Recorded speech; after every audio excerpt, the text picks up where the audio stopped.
the 13th. It's your favorite host, the Ghost. I would like to welcome you guys to the Legal Wars podcast. So, guys, what I do normally, customarily, for the people who are viewing this content after it's been pre recorded, I just take a second. I'll let people jump into the stream. You know what I'm saying? Very interactive streams. I try to be as interactive with the people as I can. I'm going to give a second, let some people jump in. So this is the second episode of Solving the Mystery, and the title is When the Plot Twist is Murder. So don't mind me, guys. Take my stomach medicine, allow some people to jump in the stream, and we'll get started.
Good morning. Good morning. As you guys come in, please introduce yourselves in the chat. Say hello. Like the video. Give your boys a thumbs up on the video. Thank you for joining this morning. Thank you. Thank you. Got a really good stream this morning. Started kind of early. Supposed to start at 7, but you know. Good morning. Good morning, guys. As y'all come in, I ask that you guys will like the video, subscribe to the channel, hit the notification bell. Good morning, Zay. How are you doing? Hope you're doing well. If you guys don't mind, we could get the conversation started. Eshfron, good morning. Good morning, guys. How are you guys doing? Welcome to the Legal Wars podcast. It's your host, your favorite host, Gregory Dixon. Today, we're going to be doing the second episode of Solving the Mystery. So, guys, as y'all come in, I ask if you guys will like the video, subscribe to the channel. Zay, I see you subscribed. I appreciate it. Hit that notification bell, guys. And, guys, if y'all want to donate to the channel, just hit that super chat. So, today, we're going to be discussing a murder mystery. I'm going to tell you guys kind of the concept of it, and I'm going to let you guys follow me when I start telling the facts of the case. So the concept of it is, so say I'm a lady and my friend just got murdered in her front yard with a machete. Like, this is real life. This isn't a made up situation. So my friend just got murdered in her front yard with a machete, and I'm sitting there observing the situation, and I'm like, oh man, I know who killed my friend. So I back off of it and I say, hey, I'm going to write a book about that. So I start writing a book about it. And while I'm writing a book about it, I get murdered as well. You see what I'm saying? So that's when the plot twist becomes the murder. So guys, as y'all come in, I ask that you guys will like the video for me, subscribe to the channel, hit the notification bell. We finna get cranked up on the content in just a second. If you guys like murder mysteries, you are in the place to be this morning. I promise you, we got a really, really, really good murder mystery. I see my boy Zay and Esfron. Zadian is the GOAT. How you doing? How you doing? Good morning, guys, as y'all come in. You know what I'm saying? Guys, where are you guys from? You know what I'm saying? Y'all could spam like your state or your country in the chat. Like, we do very interactive streams if you guys haven't been here before. So guys, like I invite you all to jump down in the comments, have a conversation with each other. You know what I'm saying? We just got a few more minutes, guys. We're going to get it cranked up. If you guys like murder mysteries early in the morning, depending on where you at, you know what I'm saying? You are in the right stream this morning. My boy Zay said he from Florida. Florida's a beautiful state. Like Miami is my favorite city in Florida. As you guys come in the stream, this is an interactive stream. I ask that y'all introduce yourselves like these gentlemen are. Zayd Nago, where are you at, my brother? Where are you from? You know what I'm saying? You guys jump down in the comments, say good morning. If y'all hadn't liked the video, I ask y'all to like the video. And guys, we're going to get started in just a second. Murder mystery we have this morning.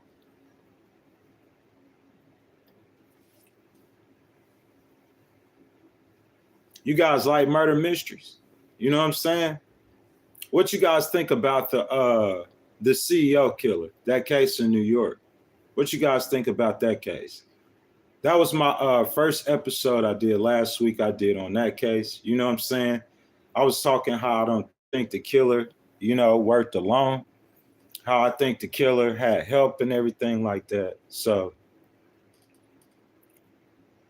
yep, guys. We're going to give it a few more minutes and we're going to get started. We should have a good stream this morning.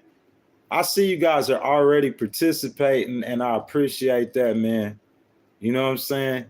Zayden says YouTube is number one. I appreciate the participation, guys, and we're about to get it kicked off in just a minute.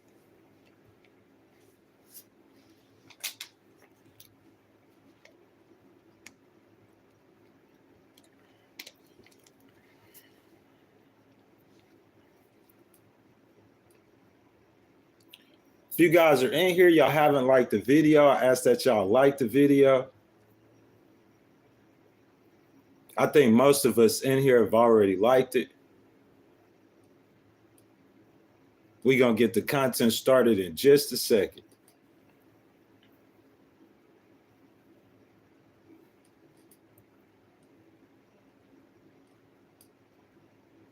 Guys, we're going to be live next on Sunday at 7 a.m. Central. Origins of the Law. That's that episode. We talk Christianity and the law, the relation of the law with Christianity. And we do that Sundays at 7 Central. You guys could check that out. I have a new vlog out too. It's really like a commercial. It's called Discover Your Passion 2. It's on my YouTube page. When y'all get a minute, y'all could check that out too. I would appreciate it. And of course, you guys probably know on Tuesdays at 5:45 Central Time, we do News Hour with Ghostwriter, and that's about politics. So, but guys, just a couple more minutes. I appreciate your patience, and we're going to get it started. Zadian is the GOAT. I appreciate it, my brother. I appreciate your kind words. Much appreciated.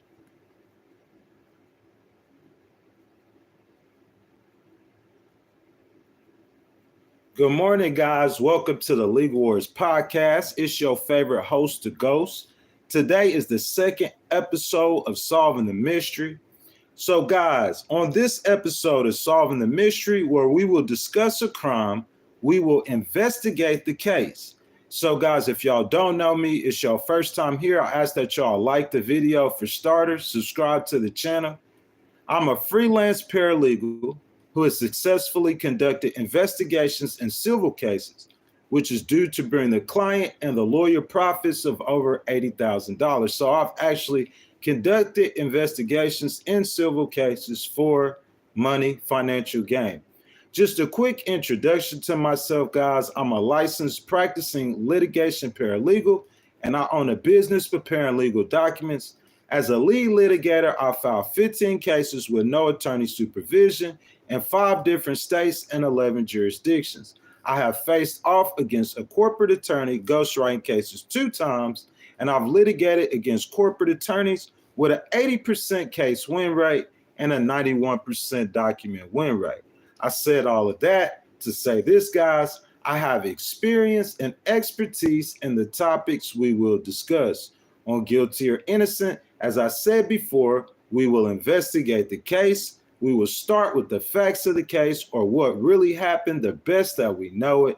Next, we will go to the clues in which were left or off the information we know in which we could draw reasonable conclusions. And finally, we will look at the motive and who will have a motive to commit the crime. We will discuss who we believe possibly committed the murder and what the reasons or the motive to commit the murder. On the second episode of Solving the Mystery, we will look at the murder of Francis Bemis. On the evening of November the 3rd, 1974, Francis Bemis was seen by neighbors taking her nightly walk through her neighborhood. The next morning, her body was found in an empty field just south of 46 Main Street. An autopsy revealed she died from blunt force trauma. During the initial investigators, neighbors reported hearing screaming about 7 p.m. that night. Another neighbor reported that it sounded like someone was choking. The plot twist in the unsolved mystery is that Francis Bemis had been investigating the murder of her socialite friend, Athelia Ponsell Lindsey, a former actress and Broadway dancer who was killed on her porch in St Augustin, Florida on January 22nd, 1974 with the machete. A neighbor of Lindsey, whom was having a dispute, was tried and acquitted, and Bemis, while during her own investigation of Lindsey murder, was murdered. Now, I'm not going to start the stream with rumors or conspiracies. I'm going to start with facts. But before we get into the case, let's have a discussion. So, guys, I want to ask if you guys know anything about this case, about the Francis Bemis murder. You know what I'm saying? If you guys will, if y'all haven't liked the video, I ask that you like the video, subscribe to the channel, hit the notification bell. And if you guys want to donate to the channel or get something off your chest, hit that super chat button. I'll stop what you're doing and read the comments quickly. So guys, you guys that's in here, I just wanted to ask, are you guys familiar with the Francis Bemis murder? Do you guys not know anything about the murder? You guys want to hear more about the murder? You know what I'm saying? I just wanted to start the conversation with you guys, have a discussion with you guys. You know what I'm saying? You guys really quiet this morning, starting off early. You know what I'm saying? Y'all chilling in the stream, guys. What you guys think? Y'all know anything about the Francis Bemis murder?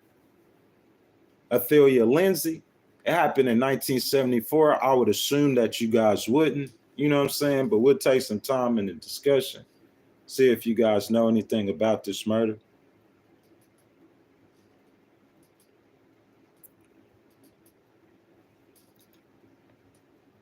Guys just chilling in the stream, man. We ain't saying nothing. We being quiet this morning, not being interactive at all. You know what I'm saying, guys? In order for us to proceed through the case, it would be good if, you know what I'm saying, we participated in the stream. Good morning, guys. Good morning. Welcome in. As you guys come in, I ask that y'all like the video, subscribe to the channel, hit the notification bell. You know what I'm saying? Jump down in the chat, say hello, say good morning. We're talking murder mysteries this morning. As y'all come in, guys, say hello, jump down in the chat. Let me know y'all there. Good morning, Aloha Kitty. How you doing this morning? Really slow up in here this morning, man. I'm trying to get everybody awoke. Everybody in here sleep. Not too many people. Leo DeLong, good morning. How's it going? How's it going? If you guys come in, I see y'all liking the video. Aloha Kitty, you know what I'm saying? People jump in the stream, get a bunch of likes or a few likes. You know what I'm saying? Trying to wake everybody up this morning. We got a murder mystery that we doing. So guys, I'm gonna go over the content real quick. Aloha Kitty, so you can see what we're doing. The second episode of Solving the Mystery, we're gonna look at the murder of Francis Bemis. I'm not sure if you guys have heard of her or not. If you guys have, y'all can let me know. So Francis Bemis, this happened in 1974. She was seen by her neighbors taking a nightly walk throughout her neighborhood. She always does that. The next morning, Miss Bemis, her body was found in an empty field just south of 46 Marine Street. An autopsy revealed she died from blunt force trauma. During the initial investigations, neighbors reported hearing screaming about 7 p.m. that night. Another neighbor reported that it sounded like someone was choking. So her neighbors were actually hearing the murder take place, okay?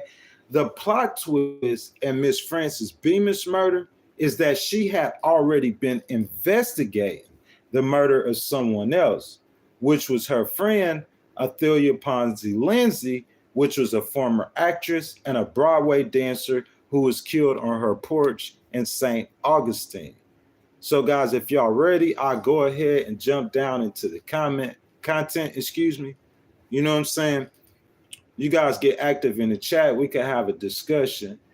Let's go, guys. So on January 23rd of 1974, Athelia Lindsey was outside her home in St. Augustine, Florida, when she was suddenly hacked to death by an unknown man with a machete. Man, just imagine you just outside your home, okay? Just chilling. Good neighborhood, quiet neighborhood. And just somebody run up and just start hacking you with a machete, man. Real life story, man. The man was wearing all black clothing and fled the scene as quickly as he came. Lindsey's attacker was never identified. However, I have a theory as to who her attacker was. Now remember, Lindsey's chilling at her home. Some guy in all black just runs up. He got a machete. He hacks her to death. Her murderer is never identified, okay? Now, when the police came, Lindsey had been attacked so viciously that she had been nearly decapitated.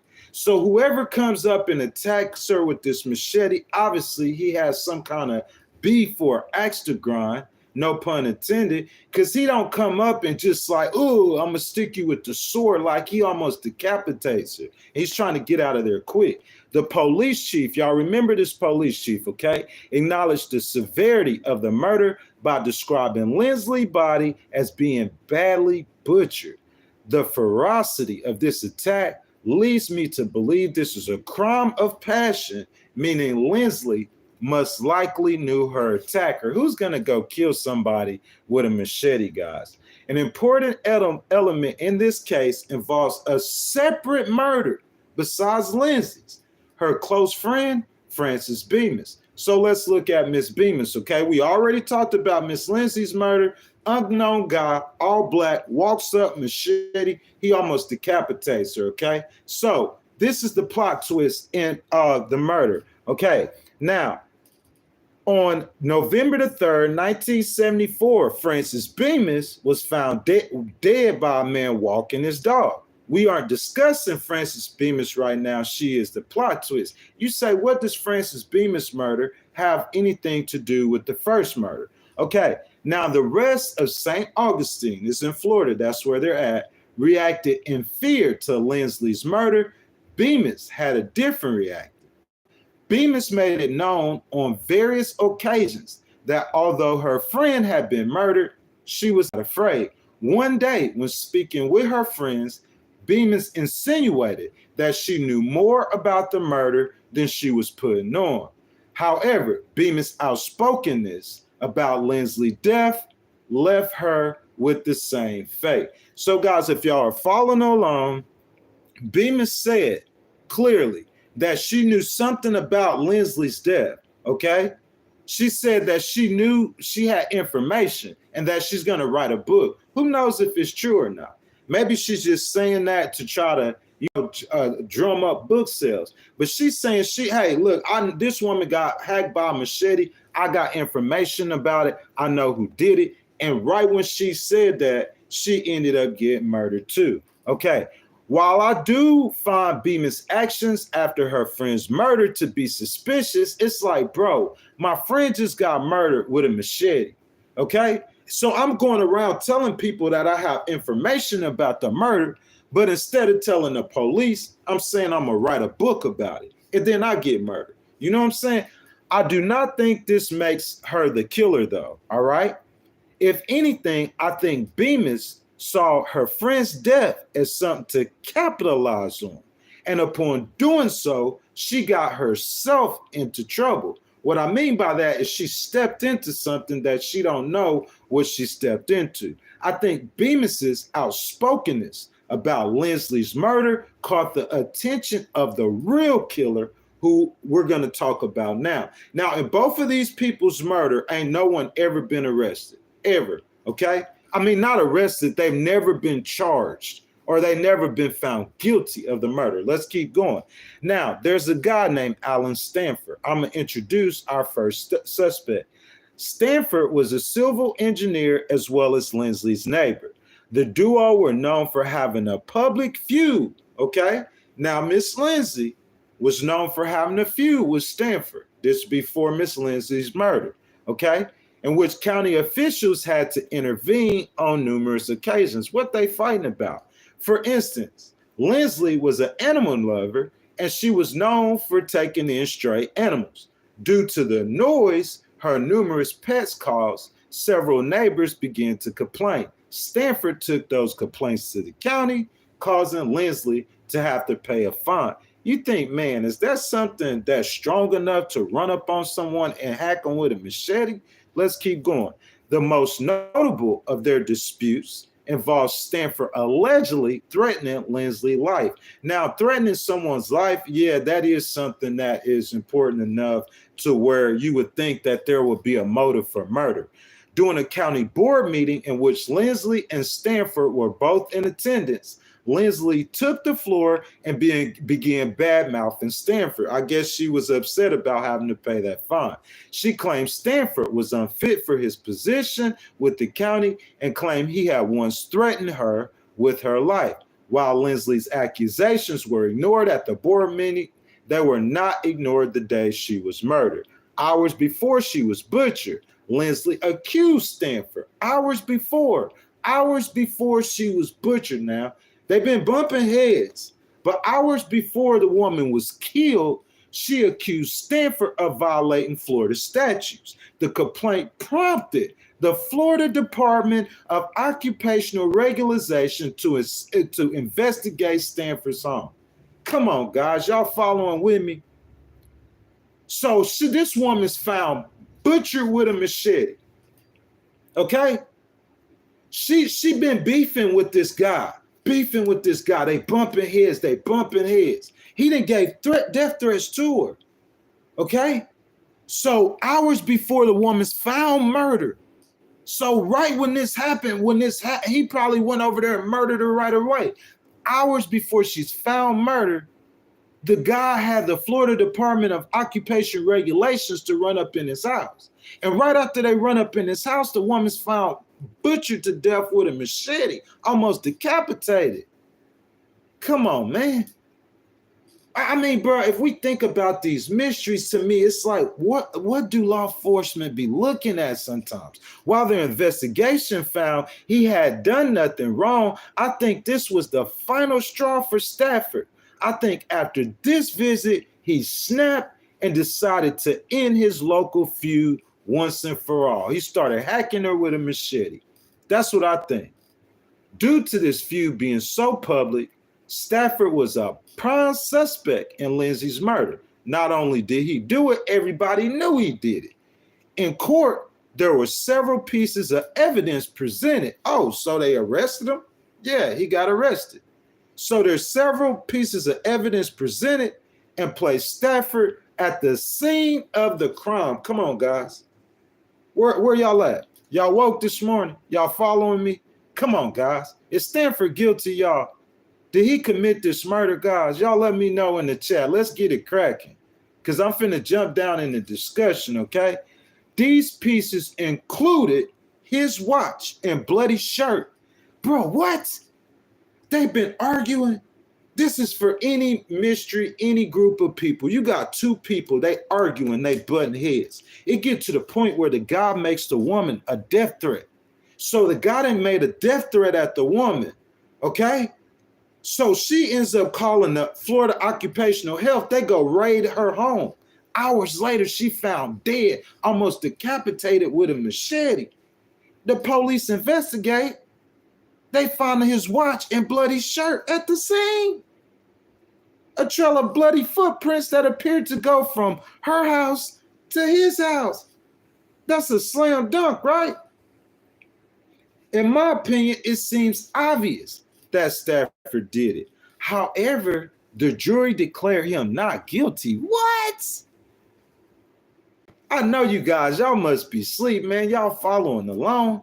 The jury declared him not guilty. I believe Stafford's role as an employee of the county influenced the jury's decision.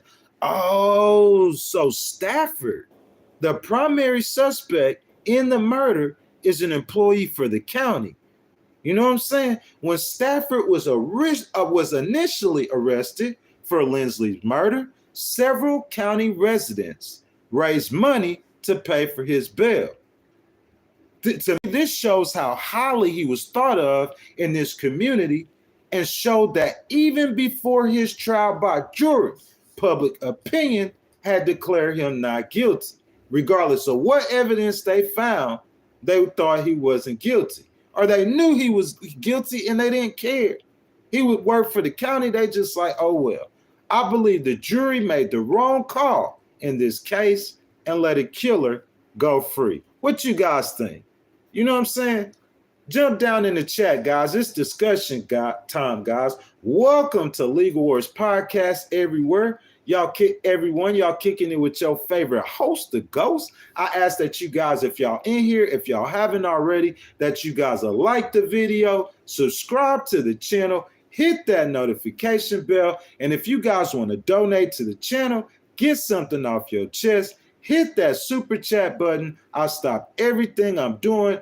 Read your comment. We'll have a discussion, and your donations are much appreciated. So, guys, I'll say this. So the sheriff admitted he thought Stafford committed the murder, and due to Stafford being a county board member, this case has corruption written all over. Do you guys agree? Oh, Aloha Kitty says they didn't have enough evidence to convict. Aloha, I'm finna get right down there, okay? Now, if you weren't following along, Stafford was charged but not convicted of the murder, meaning he got off with the murder, in my belief. We weren't talking about Bemis in this section, but her death being so close to the murder of her friend's death when she was writing a book, in no way could it be a coincidence, right, guys? So, guys, it's discussion time. I have a question for you. I see Miss Aloha Kitty already started participating. I ask all you guys to please participate, okay? I'll try to read all of you guys' comments. We're going to try to solve this together. You know what I'm saying? It's a very interesting murder mystery, guys. Let's do this, okay? So, guys, in discussion time, I have one question for you, and I think it's kind of obvious what I'm about to ask you. Do you guys think that Stafford committed the murder? Okay, I know he wasn't convicted of it, but he has to be the murderer, right? Jump down in the comments, let me know, and share your thoughts. I see Miss Aloha Kitty says that they didn't have enough evidence to convict. Joseph Thomas, what's up, my brother? How's it going? How you been, my boy? So look, Miss Aloha Kitty, this is what I gotta say to that, baby. You saying that they didn't have enough evidence to convict, but I'm saying I think that a motive was a great. I mean, look, they're into a fight. There's two people, okay? Me and say Zayden the goat or whatever, say we having an argument. We bumping heads, we fight. So he make a death threat to me. I go make some kind of report, and that report gets the guy's door kicked in and raided. And hours later, after it was raided, I'm found chopped up with a machete. And the police behind her house found bloody footprints going to his house, Aloha Kitty. They found his watch and a bloody shirt. On top of that, he works for the county. So you guys don't think that's enough evidence to convict him? You know what I'm saying? Joseph, it's good to see you too, my brother. You know what I'm saying? Joseph, what you think about this case so far? You know? What y'all think? If y'all haven't already, I ask that you guys will like the video, subscribe to the channel, hit the notification bell, and if you guys want to donate to the channel, get something off your chest, hit that super chat. I'll stop what I'm doing, read your comment, have a discussion. Your donations are much appreciated, guys. I'm trying to get down in the chat with you guys, have a discussion with you guys. You know what I'm saying? Who do you guys think committed this murder, for you guys who've been in here? You know what I'm saying? Miss Aloha Kitty, do you think that Mr. What's this guy? Stanford, do you think Mr. Stanford is guilty, or do you think they just didn't have enough evidence to convict him? You know what I'm saying? What you think, Joseph? If you guys been following along, y'all think Mr. Stanford's guilty, or they just didn't have enough evidence? I'm just gonna wait a second for you guys, for y'all to participate. If y'all gonna participate in the chat, if not, I'll just continue with the content. If you guys are just trying to hear the story. Thank y'all for being here though this morning. I really appreciate it. At the end of the stream, guys, we're gonna have viewer's choice, where we could talk about whatever you guys want to talk about, but we're going to finish this murder mystery up real quick. You know what I'm saying? So what you guys think so far? I'm not really getting much participation from my stream, my chat. So guys, I'm going to keep going on with the content, okay? Let's see. Aloha says, sounds like enough to me, but somebody was looking out for him. I think he guilty myself. Miss Aloha Kitty, that is a great analysis. Like, 10,000%. Like, I just think he's guilty. Look, all the people, he works for the county. So all the people on the county, like, they started donating money to him to get him out of jail. It's like, what? The county's donating money to get this guy out of jail. And like, to me, all the evidence is there to show that he's guilty. So Miss Aloha Kitty, he got away with it though, and I agree with it. So he didn't kill Athelia, and he goes to trial, and he gets away with it. He works for the county. You know, he got arrested. They tried to convict him. He got away with it. So he walking free. Now, while he's walking free, we're going to go over here, and we're going to look at Miss Francis Bemis. Now, Miss Francis Bemis is Athelia's Aloha Kitty. That's her homegirl. That's her friend. You see what I'm saying? That's Athelia's friend. So Miss Bemis just watched her friend get murdered. Okay? She knew of it. Okay? She says publicly that she has information about it, and she says she's gonna write a book. That sounds a little weird to me.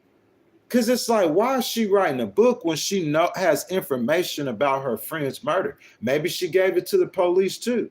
Maybe she's just trying to capitalize off of it and make some money. You know what I'm saying? But Aloha Kitty, I think Stanford is all the way guilty. But let's keep going. Let's look at Miss Bemis. So Miss Francis Bemis is a retired department store, public relations executive, and fashion consultant who wrote and staged the World War II Fashions of the Times productions. Here was found slain near her home in St. Augustin, Florida. Miss Bemis was 70 years old, okay? She lived in St. Augustine as well, okay? Since the mid-1950s, when she retired from her career in fashion and public relations that included a period as director of featured events for Abram and Stratus, according to Police Chief Virgil Stewart of St. Augustin. Y'all remember Virgil Stewart's name? Virgil Stewart is the same police chief that investigated the previous murder, okay? But on the previous murder, he said that he knew Stanford had did it. We finna get into that. He said, the police chief said he knew Stanford had did it. But when it comes to Miss Bemis, let's see what he says about Miss Bemis. Stanford got off, okay? Now, Miss Bemis was found early yesterday in a vacant lot about 3 blocks from her home on Marine Street. She lived right down the street. Stanford, her, and Miss Athelia, they all live within the same area, okay? According to Chief Stewart, the killing may have taken place around 7:30 p.m. Sunday when residents called the police saying they had heard some low moans. He said that investigating policemen had found nothing at the time, but noted they had concentrated their search some distance to where Miss Bemis' body was found. Guys, if we see how Mr. Stanford got off with murder that looked like clear murder, he just walked away from clear murder, okay? That's something that is so now the police chief, they're all investigating a separate murder, okay? This second murder they're investigating, on this murder, this woman says she knew about the last murder. They have to be connected. I'm writing a book about your murder, okay? You're my friend. I'm writing a book about your murder. And then I get murdered like months later. The guy who got arrested for the murder, me and we all live in the same neighborhood. First woman with a machete, second woman with a brick. How's it not connected? When they heard Miss Bemis, okay, they heard moans. The neighbors did. The police come, the police showing up after they hear the moans. And when the police show up, they say they didn't see nobody. They couldn't find nobody. Come on, guys. We don't see it's corruption written all over this. Guys, welcome into the stream. I see y'all waking up down in the chat. I appreciate it so much.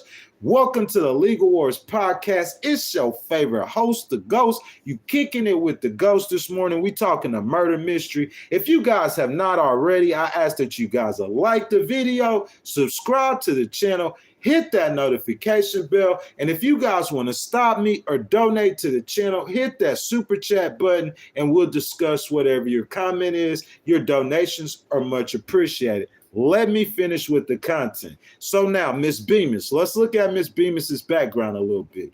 Miss Bemis was born in Atlanta, and she had been married and divorced 4 times, okay? Could it have been one of her exes? We're going to look at all the suspects. According to her friends, who said she had used the name of her first husband, both socially and in professional work. In addition to the department store and work as an independent fashion consultant, Ms. Bemis during World War II wrote and produced a series of stage fashion shows for the New York Times. The paper sought to bolster the city's image as a fashion center, yada, yada, yada, yada, yada, yada. I know y'all don't care about that. Now, Ms. Bemis, okay, who was reportedly a friend of Athelia's, the lady who was hacked to death with the machete, was even said to have been collaborating with a writer on a book about Athelia after her death and told her friends that she knew something about the murder. Okay? So she telling her friends, I know what happened to Athelia. So I'm going to get up with this dude and we're going to write a book. Okay? Miss Francis had apparently been clobbered repeatedly. What? Miss Francis was clobbered repeatedly with a stone brick. Huh? A 70-year-old woman clobbered repeatedly with a stone brick. She was semi-nude with most of her clothes having been ripped off. Guys, what y'all think about that? 70-year-old woman clobbered with a brick, semi-nude. You think this person, she writing a book about someone who just got hacked with a machete. So you think it's just a coincidence somebody ran up on her and tried to rape a 70-year-old woman and hit her with a brick, or you think it was tried to make it look like that? You see what I'm saying? What you guys think? The autopsy report found no indication of rape. An account by the New York Daily News noted that her body had been burned. What? As though the killer had tried to destroy the corpse. You know what I'm saying? Half of the clothes off, burn the body, ain't no DNA. The cops say it was a rape and somebody hit her in the head with a brick. It didn't have nothing to do with her saying she was writing a book about somebody had just got murdered. And a county official had just got arrested for it and got away with it. It don't have nothing to do with that. Y'all feel me? Police Chief Virgil Stewart did not believe there was a connection. What? This man made me want to throw my hat off. Chat, I'm finna ask y'all get active in the stream. Y'all let me know if y'all been following the content. There's no connection between these murders. For all the people coming in, I could catch you up in like 30 seconds. This is something that a 5-year-old could see. You see what I'm saying? So this lady gets hacked with a machete. I'm her friend. Okay? Like, so they arrest the county official who had an argument with the lady. He threatened to kill the lady. The Florida regulation people just ran up in the dude's house, and she was found hours later, butchered to death with a machete. They take the dude to trial. He walks. He free. He walked. He ain't do nothing. So, like, I'm looking at the situation, and I'm like, hey, that's my friend. I know what happened to my friend. The police ain't doing nothing about it, so I'm going to go over here with this guy who write a book. We going to write a book about it, and then I show up murder. What? And then I show, look, at that time, so they asked the police chief. They asked Chief Virgil Stewart. He said it ain't no connection. Chat, what y'all think? Is it a connection between these murders? Y'all just heard it. You see Po' Boy Magic. You see Jay Nunya. What's up, my boy? Aloha Kitty. Oh, you talking about my shirt? Aloha. Hold up, baby. We gonna get into that. Can you guys see a connection between the murders? Y'all can't see no connection. Guys, this the part that stands out the most to me is that the sheriff do not believe there's a connection between those two murders. There is absolutely no way, in my opinion, there's no connection. That's like saying Louis Magnoni didn't have help or wasn't paid to kill Brian Thompson. Yeah, he might have hated insurance companies, but he definitely didn't act alone, and I believe he was paid to kill Thompson. But this case isn't about an insurance case. This case is about a city councilman who was charged with a murder that he probably did commit and got away with it.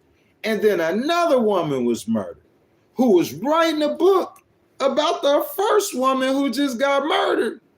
Guys, this is a true story. You can't make this up. So, guys, it's discussion time. And, of course, I have a question for you. So, did Stanford kill Lindsey and Bemis? Isn't that how it happened? Or if he didn't kill Bemis, did he have someone do it for him? And why do you guys think that the sheriff said there was not a connection between the murders? Guys, jump down in the comments and let me know. What's up, my boy Keith? So everyone, right now, if you guys have not liked the video, I ask that you guys like the video, subscribe to the channel, hit that notification bell. And guys, if you want to donate to the channel or get something off your chest, hit that super chat button. I'll stop everything I'm doing, read your comment, we'll have a discussion, and your donations are much appreciated. So Aloha Kitty, baby, start us off. What you think? Jay Nunya, y'all been following along? Jackson Boy, y'all been following? Po' Boy Magic, y'all been following the story? What you guys think? Y'all think Stanford guilty of the murder? Oh, Benji, what's up, my boy? It's still that Houston cap. You feel me? Y'all think Stanford is guilty of the murder or what? What you guys think? Y'all let me know. You guys trying to not talking about murder mystery today? Y'all saying y'all don't know nothing about the case? What you guys want to discuss then? We'll do viewer's choice. You guys want to talk about the murder mystery? We could talk about the murder mystery. You guys want to talk about politics? I know that's what y'all always want to talk about. You guys want to talk about the law? Whatever you guys want to talk about, y'all jump down in the comments. I'm trying to wake you guys up. The Legal Wars podcast was started for discussions, bro. Discussions. I'm trying to discuss with y'all. So what you guys want to talk about? Jay Nunya says, I don't believe in coincidence. And Jay Nunya, I do not either. It's just too closely related. I don't believe in coincidences at all. You see what I'm saying, Jay Nunya? Not at all. I'm saying if I'm like watching this situation as an outsider from my perspective, I see one lady and two ladies and they both friends. This lady gets killed with a machete. So who's the suspects? Hours after she get killed, we find out that the suspect, Mr. Stanford, had just had the Florida regulation people run in his house. He's a city council person. He a city council person, and he just had the state run up in his house. Hours later, this woman get found dead with a machete, hacked with a machete. They found a bloody watch and a bloody shirt that was his in the woods behind her house. Now, he lived close to her house. But the woods in between his house and her house, they found a bloody shirt. I mean, how's that? And then right after that, the second lady who's watching the murder, she looking at the murder, watching the murder. She like, hey, the police don't want to investigate. I know something about that murder. You see what I'm saying? So she finna write a book. She come up murder. Sheriff said there's no connection to the two of them. I'm trying to figure it out, guys. You know what I'm saying? What you guys think? You guys let me know. What y'all think? What y'all think? What y'all think? Trying to wake you guys up. See what you guys. Jay Nunya said it's hard to track machete murders. Do y'all agree with that? Jay Nunya, I think the one of the most. I think motive is a lot. I think it's a whole lot when we looking at a murder. Who had the motive to do it? You see what I'm saying? And then you look at the evidence and you follow the evidence. You know what I'm saying? Me personally, I go off of vibes and clues. Like I look for vibes and clues. And that's how I do it. And I could do it like if I'm reading it on paper or if it's in real life. You know what I'm saying? What you guys think? But Jay Nunya, I appreciate you participating. And you know what I'm saying? Benji, what you think, my boy? And Keith, what you guys think? You know what I'm saying? What do you guys think? Bro, I hate doing these legal streams, man, because y'all be so quiet during the stream. So quiet. Unless people know about the case a lot. But with politics, man, everybody has something to say about some politics. Jay Nunya says shotguns do not leave behind ballistics. They don't, Jay Nunya. You know what I'm saying? You saying they don't leave behind shells? Shells? Is that what you're saying? He said politics been popping these last few weeks. Man, before the last few weeks, politics been popping way before that. Colin Bradley has entered the stream. Everybody say hello to my boy Colin. What's up, Colin? How's it going? You know what I'm saying, Colin? You just missed the murder mystery, you know? And we are in viewer's choice right now. So anything you guys want to talk about, we could discuss it this morning. Guys, thank y'all for sticking with me. Welcome to the Legal Wars podcast. Y'all kicking it with your favorite host, The Ghost.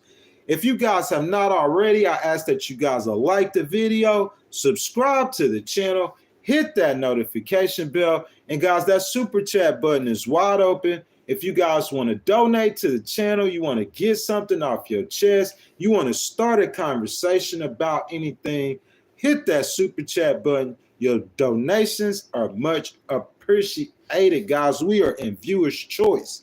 You know what I'm saying? For the people watching it, after we pre-recorded the content, I finished the content real early today. so we can discuss anything you guys want to discuss. Just jump down in the comments and let me know. Jay Nunya says you can't track a shotgun like a pistol or a rifle shell that has specific barrel markings. What you guys know about that? So my boy Jay Nunya said if he want to off somebody, he want to off him with a shotgun. You feel what I'm saying? Colin is talking to Jay Nunya. He says not ballistics unless it's a slug. However, each maker has their own offset for the firing pin, so it could be matched that way. My gentlemen are getting very, very deep off into the ballistics, the guns, and the firearms. You know what I'm saying? Guys, if y'all if we got an open stream and an open chat, y'all, we could go ahead and get some discussion going because people are wanting to get the content.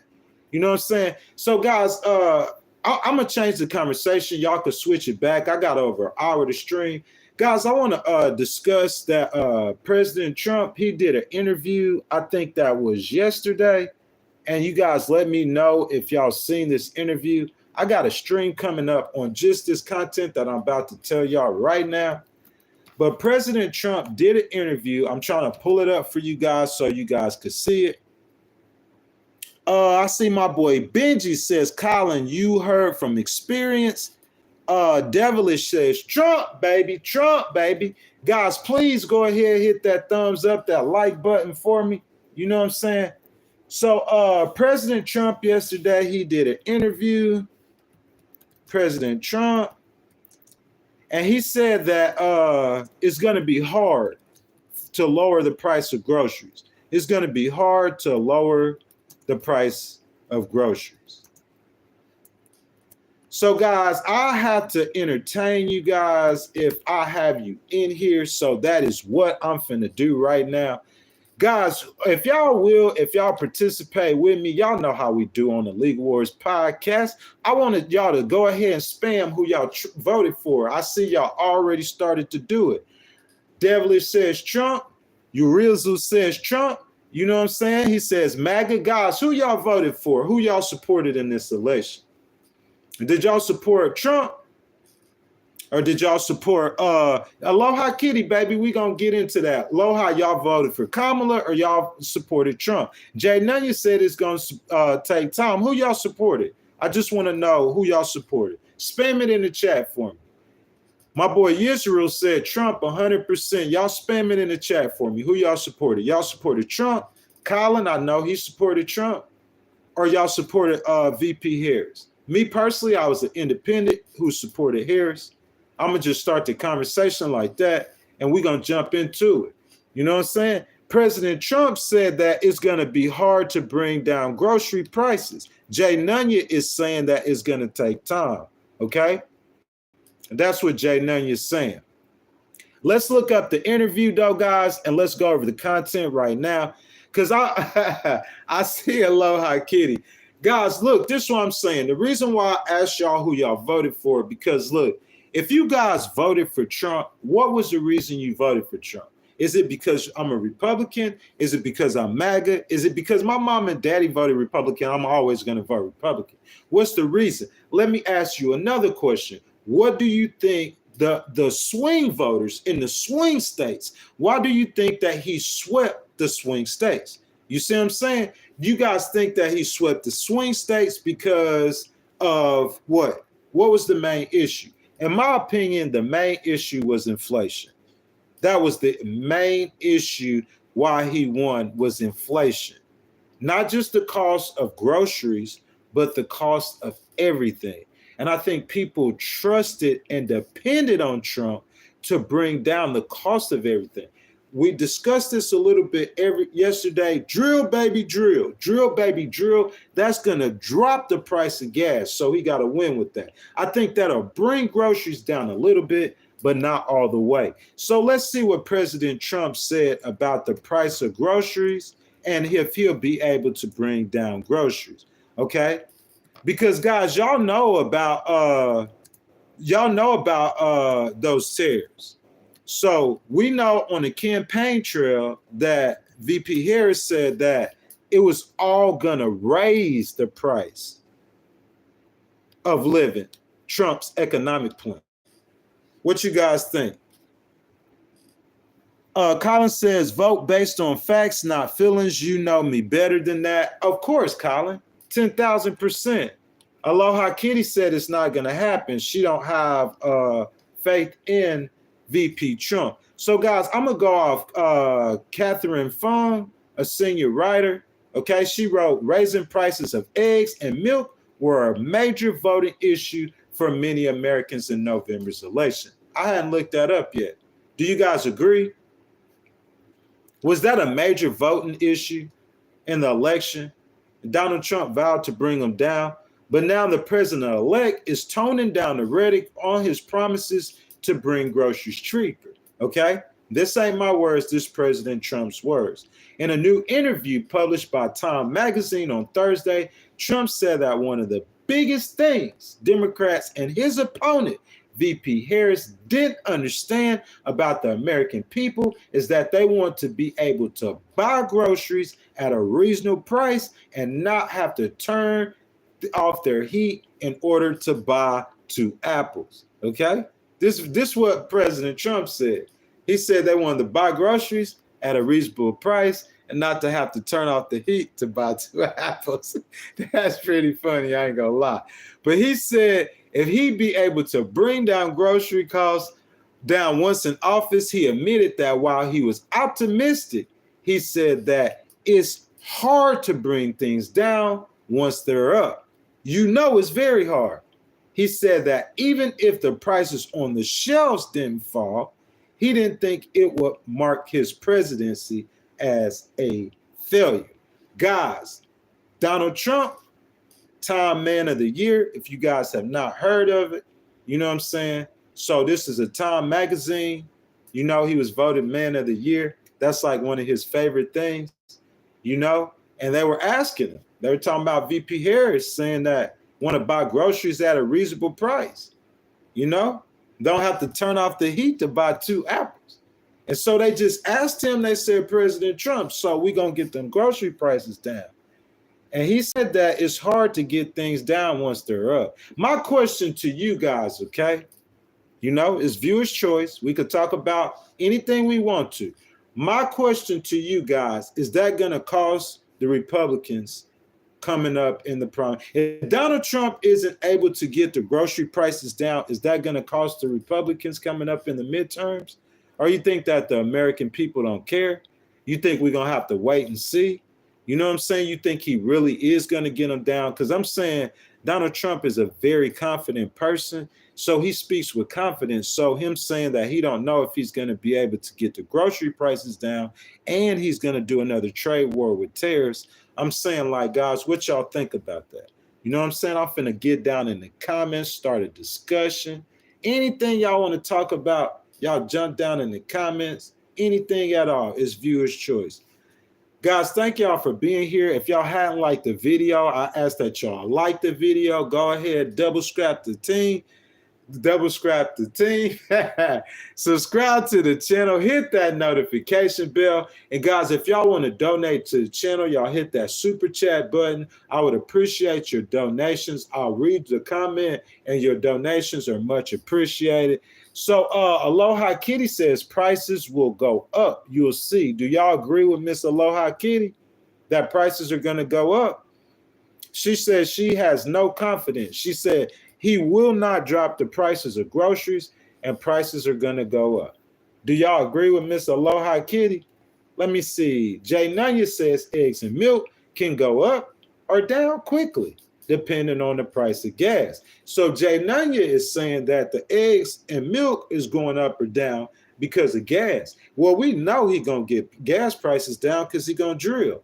And if you flood the market with a product, it's going to be so competitive, everybody's going to drop their prices. So gas prices are going to drop. So Jay Nunya is saying that the eggs and the milk is going to go down because of gas. So do you guys agree with that or do you not agree with that? And if that's so, why would President Trump, why would he say that he's not confident that he could lower the price of groceries? You know what I'm saying? Logan Silva says milk could be $100 a gallon and it wouldn't matter because we would be able to afford whatever we want. Wow, Logan, $100 a gallon? Logan, ain't nobody trying to pay no 100 a gallon, bro, for no milk. But I get what you're saying, my boy. I get your point. Jay Nunya says it will take roughly 12 months to get groceries down at a reasonable price as long as proper moves. Look, and I see Logan saying APEC. Logan, what you want to talk about APEC, my boy? You know what I'm saying? We'll go ahead and look it up. What you want to talk about APEC? Let me know. Jay Nunya, look, this is what I'm saying, though, fam. He said 12 months. I'm saying, why isn't President Trump as enthusiastic about it, though? That's what I'm asking y'all. I'm trying to get y'all's thoughts. I just want to know what you guys think. Why isn't President Trump as enthusiastic about getting the price of groceries down as he was on the campaign trail?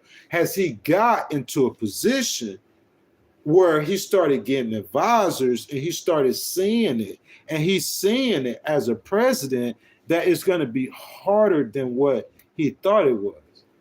And my question to you guys was VP Harris right in what she was saying, that it would be almost impossible to bring down the price of groceries.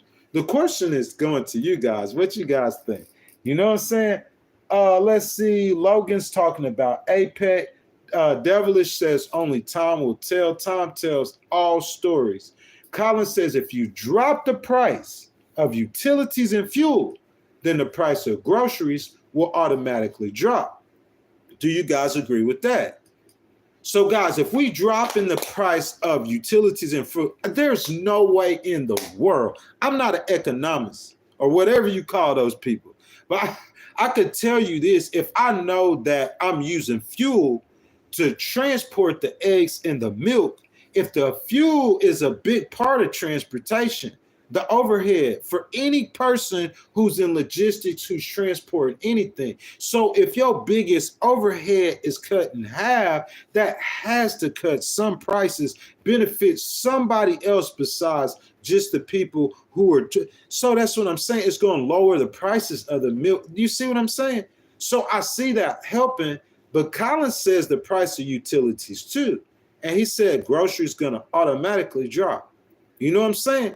I'm not saying that's not true, guys, but my question is why isn't President Trump as confident now in that Time magazine interview as he was on the campaign trail?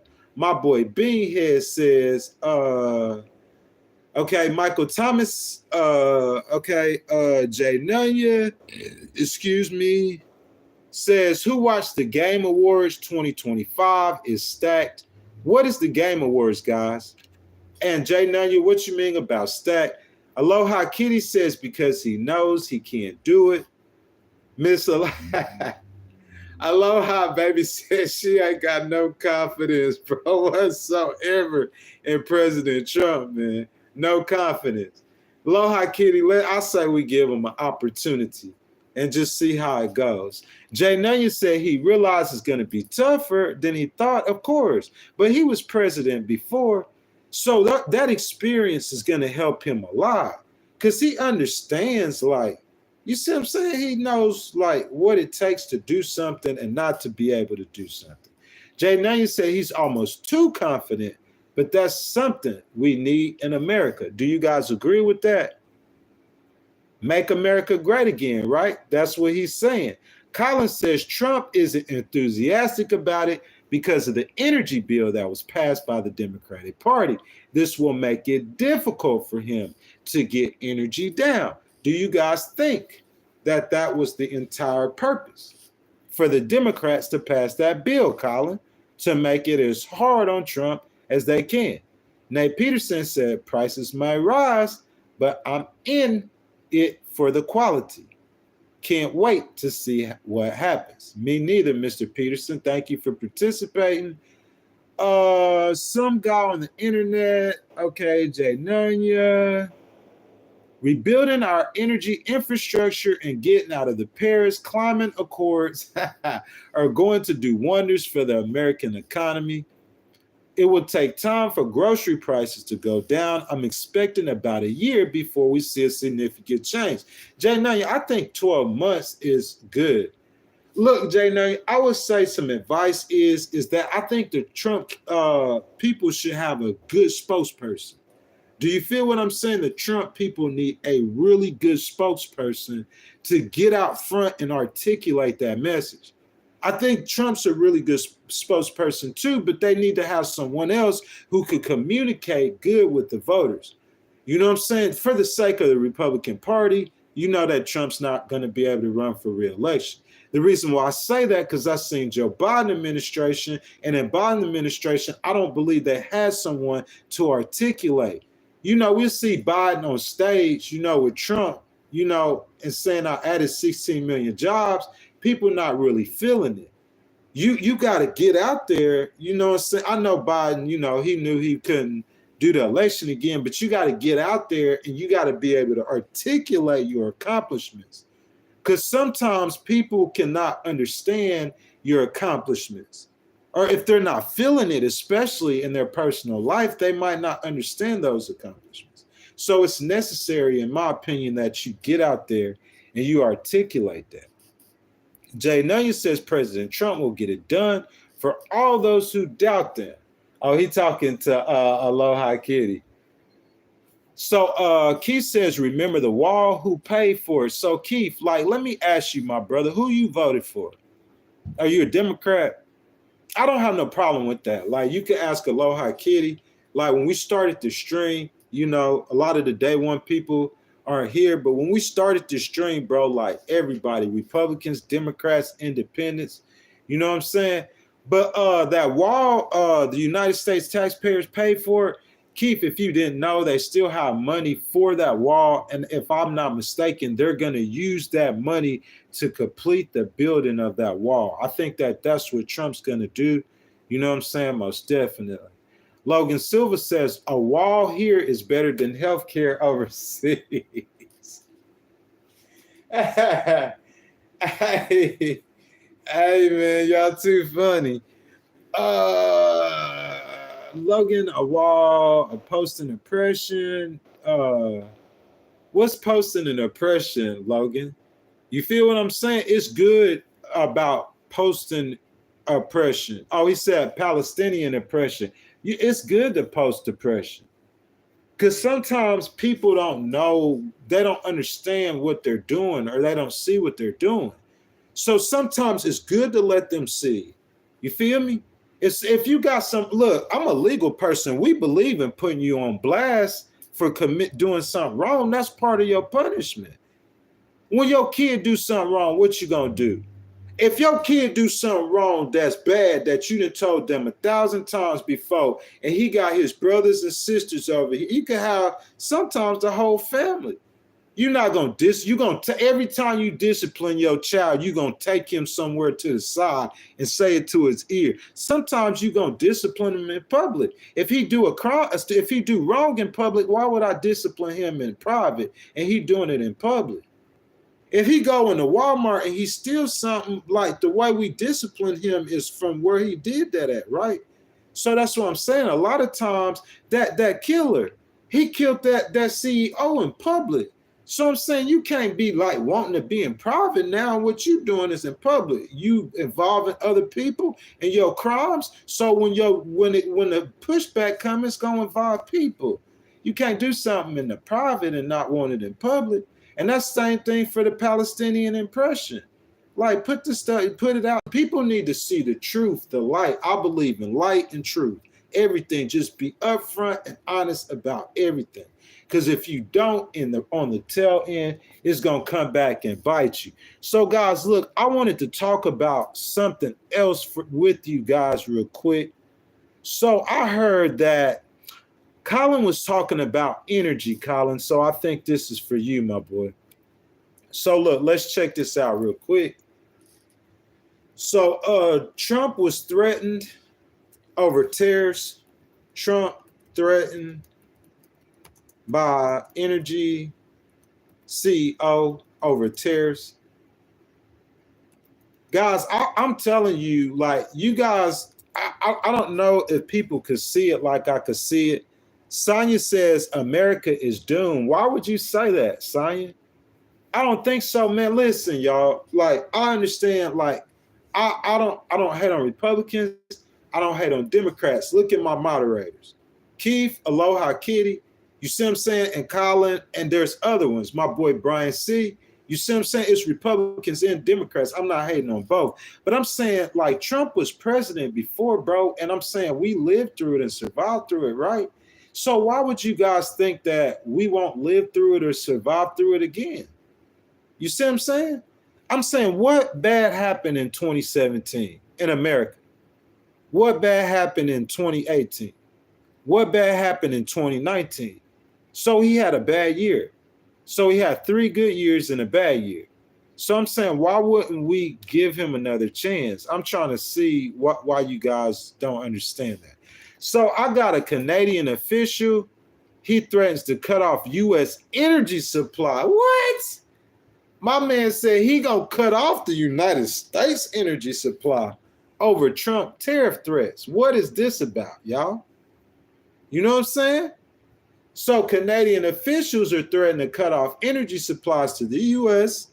if the Trump administration follows through on threats to impose 25% tariffs on imports from its northern neighbor. Have you guys heard about this story? We're about to get into it. Guys, welcome to the Legal Wars podcast, guys. It's viewer's choice. Anything you guys want to talk about, jump down in the chat, throw it in the stream. Guys, I'm glad y'all with me. If you guys have not already, I ask that you guys like the video, subscribe to the channel, hit that notification bell. And guys, if you guys want to donate to the channel, if you guys want your comment read or want to start a discussion, just go ahead, hit that super chat button. Your donations are much appreciated. So let's see what this guy talking about, saying he gonna cut off America's energy supply.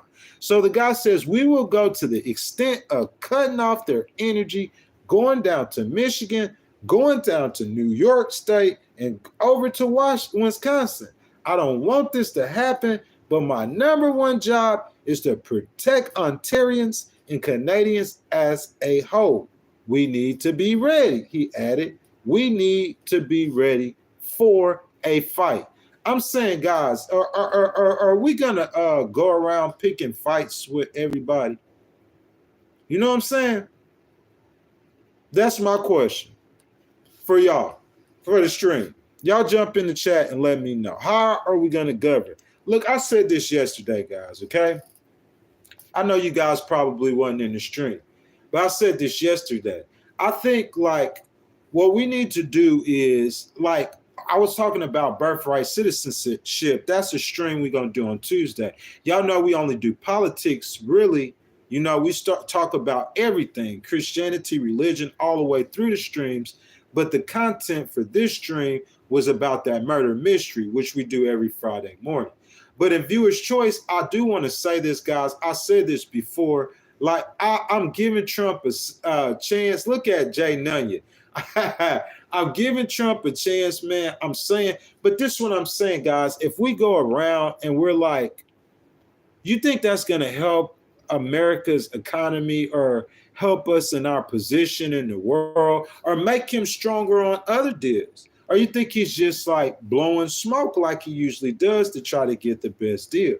You know what I'm saying? If you ask my girl, Aloha Kitty gonna tell you that, you know what I'm saying? She don't have confidence in him. You know what I'm saying? What my boy Jay Nunya say, America is God's country, 10,000%. We will prove that in the next years. We already know that. Logan, though, he says America's doom is the world's doom. What you guys think? What you think? Jim A says, musicians, stop eating donuts. Jim H, I am not no musician, and I promise I ain't eating no donuts.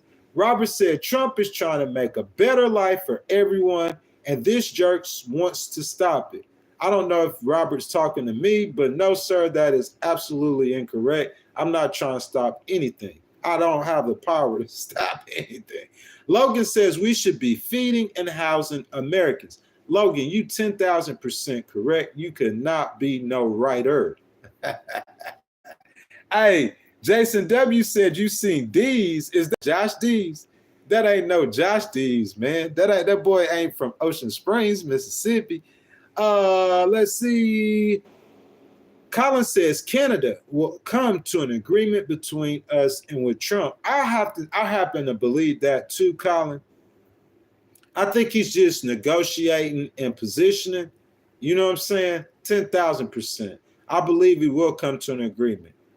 Colin says Trump has proven he's not going to resort to war and violence to solve issues. That's a great thing too.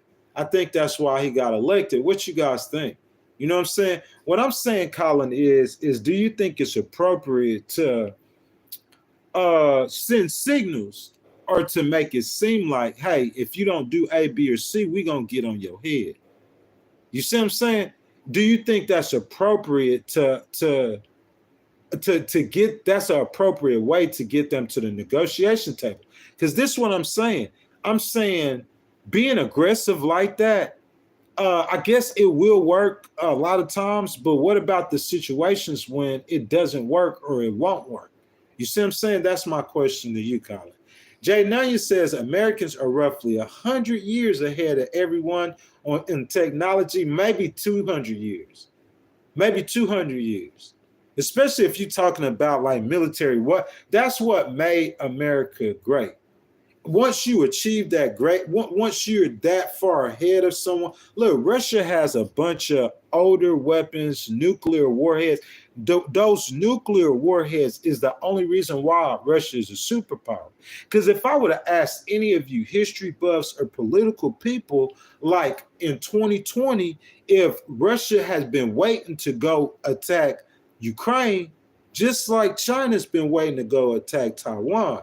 So if I were to ask you in 2020, if Russia runs into Ukraine and the United States don't put boots on the ground, NATO can't put boots on the ground, they don't have the alliance yet, no other country comes to help Ukraine like we helped Saudi Arabia in the Gulf War, then what happens? I guarantee all of you guys said Putin's going to run straight through Ukraine. But when you take American weapons and you put it in the hands of almost anybody, especially the Ukrainians, the American weapons are far more advanced than anybody else. Jay Nunya, that's a great point. He says, but the average college student can't find America on the map. What? Bro, the average college student can't. They're not that bad, are you? I could see if you said the average college student can't tell you the Secretary of State or the Secretary of Defense, maybe even the mayor or a city councilman, definitely. But I don't think they're that bad, do you, to where they can't find on the map, though, right? Jay Nunya says, we all want America to be strong and wealthy, also at peace with the rest of the world. Everyone needs to remember that and agree to disagree respectfully. Yes, sir. That's what we do. That's what we try to do at all times, especially on the Legal Wars podcast. You know what I'm saying? No, Jay Nunya, I'm with that. That's what we supposed to do. So everyone, welcome to the Legal Wars podcast. I'm glad to have you guys with us. If you guys have not liked the video, I ask that you guys like the video, subscribe to the channel, hit that notification bell. And if you guys want to donate to the channel or get something off your chest, hit that super chat button and I'll stop everything I'm doing. I'll read your comment, have a discussion, and your donations are much appreciated. So everyone in the stream, I hope you guys have already hit that thumbs up button, hit that like button. I would really appreciate it. Jay Nunya also said Ontario will be the 51st state if they try that. I just read that, Jay Nunya. Logan says America's interest is America's best interest. Think about that for a second. America's interest is America's best interest. I'm trying to, like, you know what I'm saying? Think about what you're saying, Jay Nunya.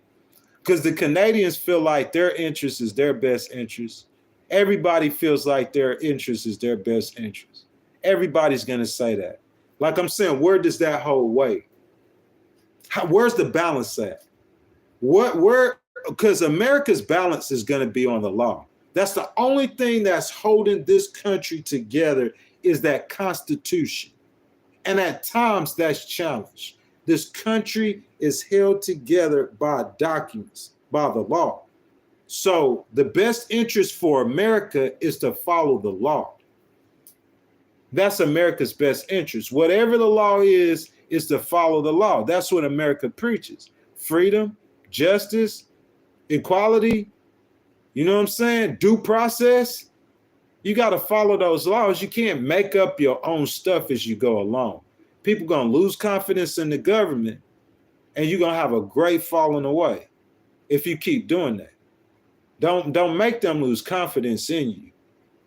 You know what I'm saying? That's how you look like. That's how the streets end up looking like what happened during Black Lives Matter. People lose confidence in the government and start organizing. It could get ugly for everybody.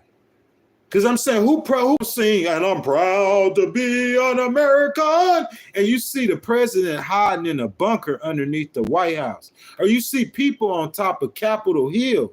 This is what you saying the beacon on the hill is. That's why we got to follow the law. Nothing works without the law. People just don't understand that. The law is the beginning of all things.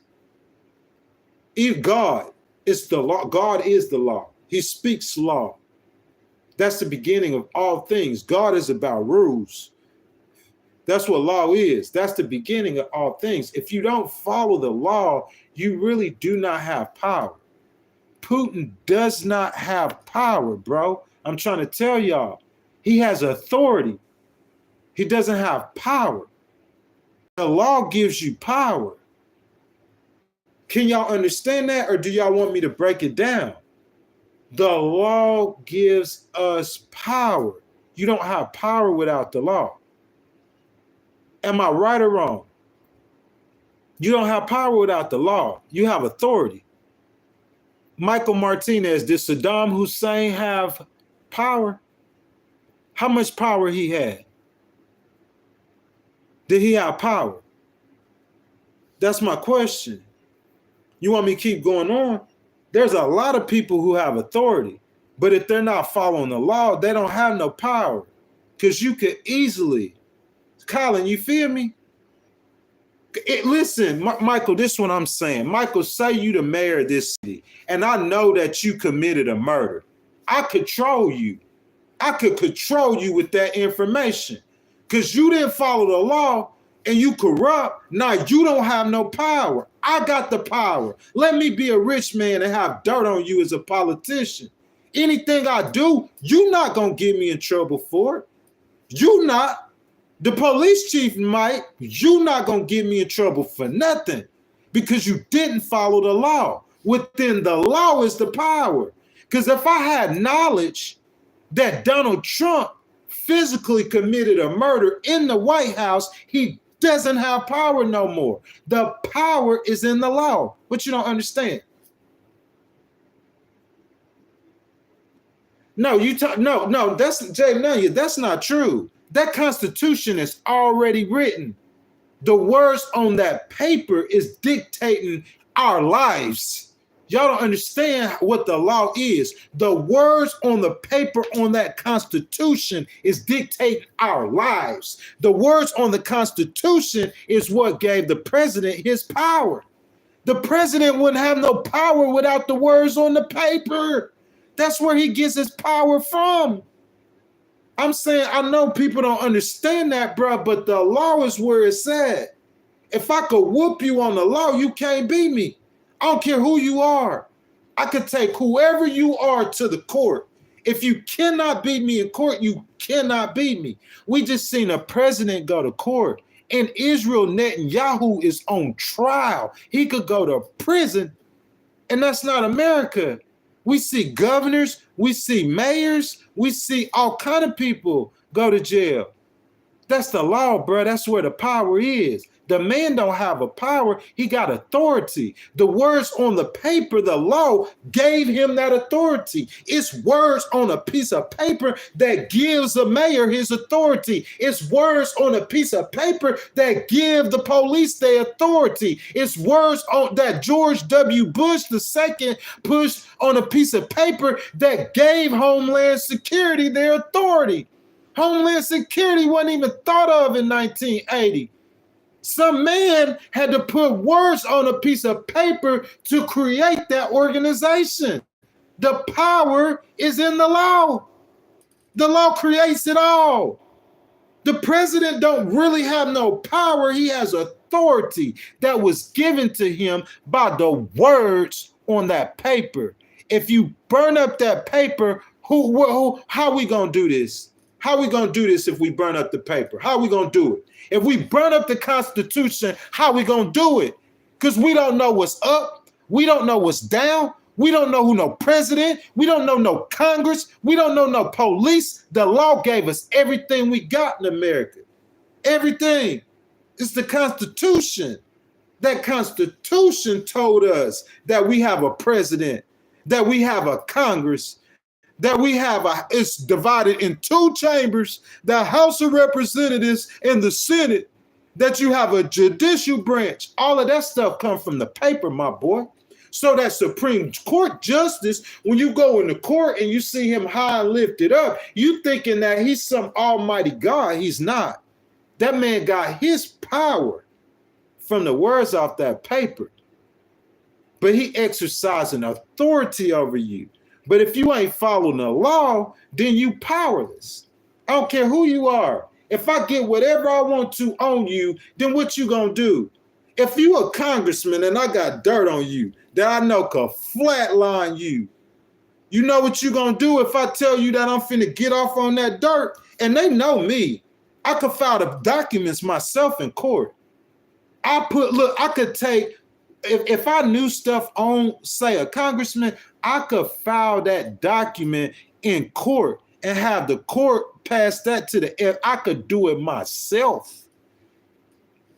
You see what I'm saying? You ain't got no power without the law, my boy. You got authority that was given to you by some words on a piece of paper. I know people don't think like that, but it's facts, man.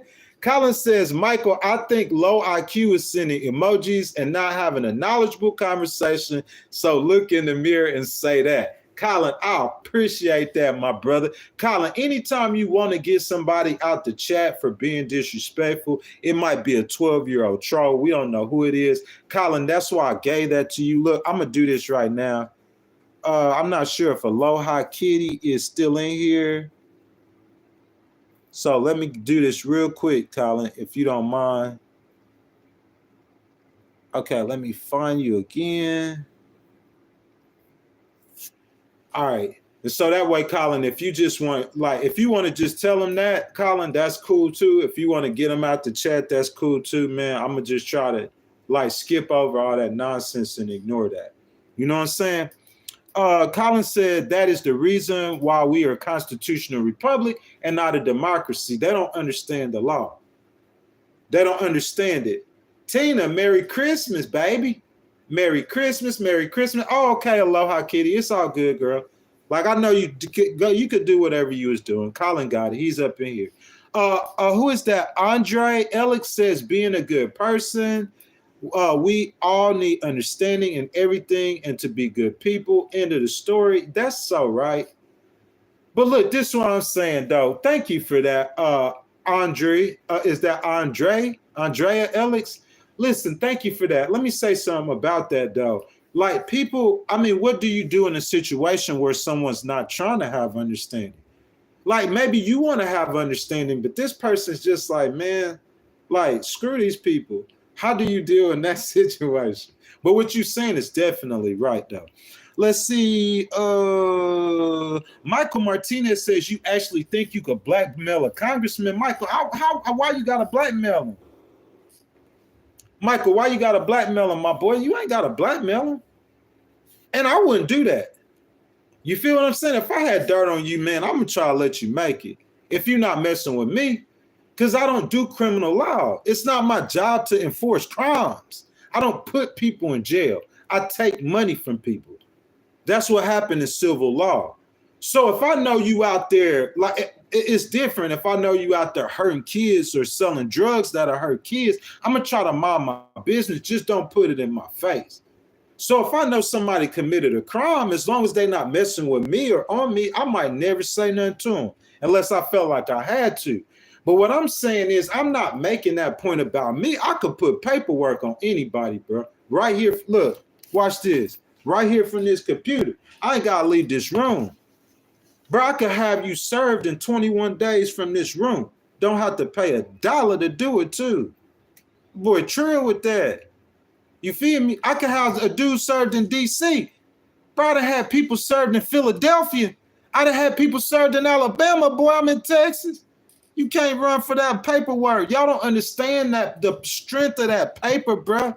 That paper could build you or it could destroy you, bro. It's so much power in that paper. I'm trying to explain that to y'all. You feel me? Let's see. Michael says you want to debate. Michael, what are we going to debate about? We could debate about anything. Ashley, what's up, baby? Ashley said, what would you suggest to make better? What do you mean, Ashley? I'm sorry, I got to your comment last. You know what I'm saying? What do you mean, Ashley? Tell me, and I'll respond. Zacharias says, why we can't live without weapons no matter where you live, because we're the first problem. Secondly, USA plays as if the world belongs to him and wants to rule widely spread as far as possible. Zacharias, I wouldn't necessarily agree with that about the United States belonging to them. Let me see, Colin. Let me see. Colin, I added you back as a moderator. Did you not get it? Let me see. Because Colin almost slipped over your comment. My bad. There it goes. So, Colin, it should just gave you the request to add you back as a moderator. So, Ashley said, what do I suggest to make it better? Ashley, I'm going to skip down and see what you're saying. Suggest. Ashley, what do you mean? I'm sitting here looking for you because I want you. How do we make it better? Which thing are we trying to make better, Ashley? You know what I'm saying? What are we trying to make better? Because there's a lot of things. It's individual. We got to take it individual. Like, we trying to make healthcare better, or we trying to make, you know, what we trying to make better? You know what I'm saying? If you're talking about the law, I'm saying, you have business people and business leaders. They're business people. You see what I'm saying? They're not legal people. That's why they have attorneys. They're business people. They don't understand the law. People don't understand civil law. Let me explain something to y'all. And Miss Ashley, let me explain something to you. And you can tell me if I'm answering your question. Okay? Look, Ashley, I could walk inside of your gas station. You got a gas station. You ain't doing nothing wrong. You just own a gas station. You're not doing nothing wrong, Ashley. I could walk inside of your gas station. If there's a puddle of water on the floor, there's no wet floor signs. If I fall down and hurt myself, you could be out of 200, 300, 400,000, just like that. That's what civil law is. So people, they don't understand that civil law is like, you wrong too. You got to follow that law too. It's not like I'm out there with a gun or hitting somebody or slapping somebody, but I'm discriminating on somebody. Because, you know, if you call a black person a nigger, do you know that you could get $130 million? You could get sued for $130 million. There's no limits on racism. So if you're a billionaire, you could lose a whole billion for saying that word to a black person. I've seen juries award people hundreds of millions for just using that one word. That's what I'm saying. It's in a crime. If you call me a Negro or N-E-G-G-E-R, I don't want to keep saying it. You know, I don't know how YouTube, even though YouTubers, they'll be cussing and everything on channels. I never cuss. But I'm saying if you call somebody that word, right, and call the police ain't going to do nothing. It ain't against the law. And people thinking that if the police could come and nothing to happen, that I'm not wrong. I could do it. I'm not wrong because they don't see no wrong in it. That's called civil law. It's against the law to discriminate against people with disabilities. If you get caught doing that, I don't care who you are, you lose your power because you don't have no power. Your power came from that law. And if you can't follow the law, then why should you have that authority? That don't make no sense. Bro, these people, all these Congress people and stuff, military, police, who in this chat in the military? Thank y'all so much for y'all service, okay? Especially around Christmas time, being away from y'all families. We love y'all. Who in here is a police officer? Thank y'all for y'all service. You see what I'm saying? Love y'all, okay? Police officer, military, all those kind of people. Look, you put your hand and take an oath. You swear to God on the Bible, don't you? Don't you swear to God on the Bible? Don't all of those people, why are they taking oaths on the Bible? You ever thought, hey, you go get a job at McDonald's, you ain't got to never put your hand on the Bible and say nothing, do you? So why you think all those people got to put their hands on the Bible? Y'all answer that question. Let's see. Andre Alex says, yes, a gas station is public true. I'm not sure what you meant about that. Let's see. Ashley says, I understand civil law versus criminal, so you get it. So Ashley, I'm saying like, okay, to finish that point with the businessman, okay? I just did a weave like Trump. Ashley with a bit. I hadn't seen her in here, Colin. Andrea, I see all y'all. Zakar, I'm gonna get to it in just a second. Actually, look, it's like with a businessman. A businessman might not understand that the wrongs of civil law when he running his business. So how I make it better, I just have to show them that what they're doing is wrong. If I come to you and show you, like most people say, oh, I already know that. But the problem is in civil law, instead of putting cuffs on you, an indictment in the state of Texas gonna issue you a citation, said that you broke this and you got sued and you got to go to court. So what we do in civil law, we take money out your pockets. That's not my rules. That's America's rules. We don't put them in jail for civil law. We take money out your pockets.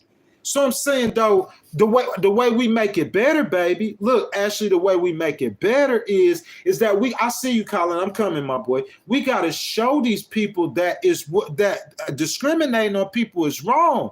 Ashley, if you at work and some dude, your manager, you know how many girls. I know a girl when I was doing a case that was raped in the bathroom. And the management didn't do nothing about it. The owners didn't do nothing about it because he was a manager. Ashley, how many times women had to go through that? And they were scared of power. They scared to go against millionaires and billionaires. But I'm not. I sue the soul out their body, bro. I'm for the people. That's how I make it better, Ashley. It's painful and it makes me look bad and people get mad at you. But hey, bro, you just got to lose 25, 30, 40, 50,000 so you can learn not to do that no more. That's your jail time. That's your ticket. Your fine is you got to pay me. You got to pay Ashley for what you did wrong. That's how I make it better. Bruh, I see my boy Colin with that $5 donation. Hello, you talking about the YMCA? Hey, that's the Trump dance, baby. You know what I'm saying? Hey, where my red hat at, Colin? Appreciate that $5 donation, my brother. Where my red hat at? Y'all see that Trump hat? Joe Biden put that MAGA hat on. He told Kamala she wanted a MAGA hat. Bro, it was just Trump's year. You know what I'm saying? And look, to address that, Colin, a lot of people who follow the content, you know what I'm saying, back in the time we had like a lot of people in the stream that would say that, you know what I'm saying, I was bashing Trump. But I wasn't really, you can ask Aloha Kitty. I'm an independent. You know what I'm saying? My girl, she like a Democrat though, but I wasn't bashing Trump though. You feel what I'm saying? It's just that I was saying that I thought Kamala was a better candidate, but Trump won. So as an independent, when Trump win, what do? Do I not support my president? Y'all want me to be a 16-year-old like y'all. Everybody, not y'all, I'm sorry, like those people. Everybody in the stream asking me, oh, why you supporting Trump? We all need to be supporting him. That's why. I'm not like them. We all need to support him. When he do wrong, you stand on your principles. If you believe in letting the immigrants come into America, stand on that, but you still support the president. I don't play politics. He the president of our country now. That's why I'm a supporter. He ain't done nothing wrong. He ain't made no mistakes. When he start making mistakes, then we could talk about him. Aloha kitty, baby. You feel me? We could burn. Hey, Colin, you might not like me that day, but when you start making mistakes, we can burn them up. Because he said he coming out the media people. Y'all see my energy, bro. I'm kind of cuckoo. Tell them, come on. I done sued some strong people. And I got plans on suing some most strong ones. Tell them, come on. You going to make my name bigger. Imagine if I was like the ACLU and I was litigating a case against the White House. Bro, I'd be so big, bro. I'd be huge. I had to go to New York City, boy. For y'all coming this stream, it'd be 1,000 people in here if I was on Instagram telling people I'm litigating against the White House, bro. Y'all know it. As a paralegal, I already won in the Court of Appeals. That's the second highest court. There's only one court higher than the Supreme Court. I went to the U.S. Court of Appeals against a federal judge. And that case got sent back. And after it got sent back, that business, they said, hey, look, you got to go sit down and shut up. So, hey, I couldn't make it to the Supreme Court, but I was trying to get to that Supreme Court, bro. I'm going to get to that Supreme Court, boy. You feel me? I'll be like Thurgood Marshall, bro. Y'all gonna come on the stream. I'm gonna be like, boy, that boy went 33-3 in the Supreme Court. Hey, Colin said we could still have them debates, though. Yeah, Colin, 10,000%. I think that's healthy. David says, can't get money. It's all in Family Foundation. Jay Nunya says, Zakaria, I like your name. I named one of my youngest daughters, Pandora. She's a little box of evil. Ashley says, it establishes our law. Beautiful thing. It establishes our beautiful law. Yes, it does, Ashley. And Ashley, I'm saying the way I make it better is by, look, baby, to finish answering that question, the way I make it better is with common sense solutions to our problems. Common sense solutions. I think I could work for a think tank, I promise you. I might not be as versed as y'all are in certain facts, because the vast amount of knowledge that I know, because I know a lot, like, dude, I've litigated cases in 5 different states. 5.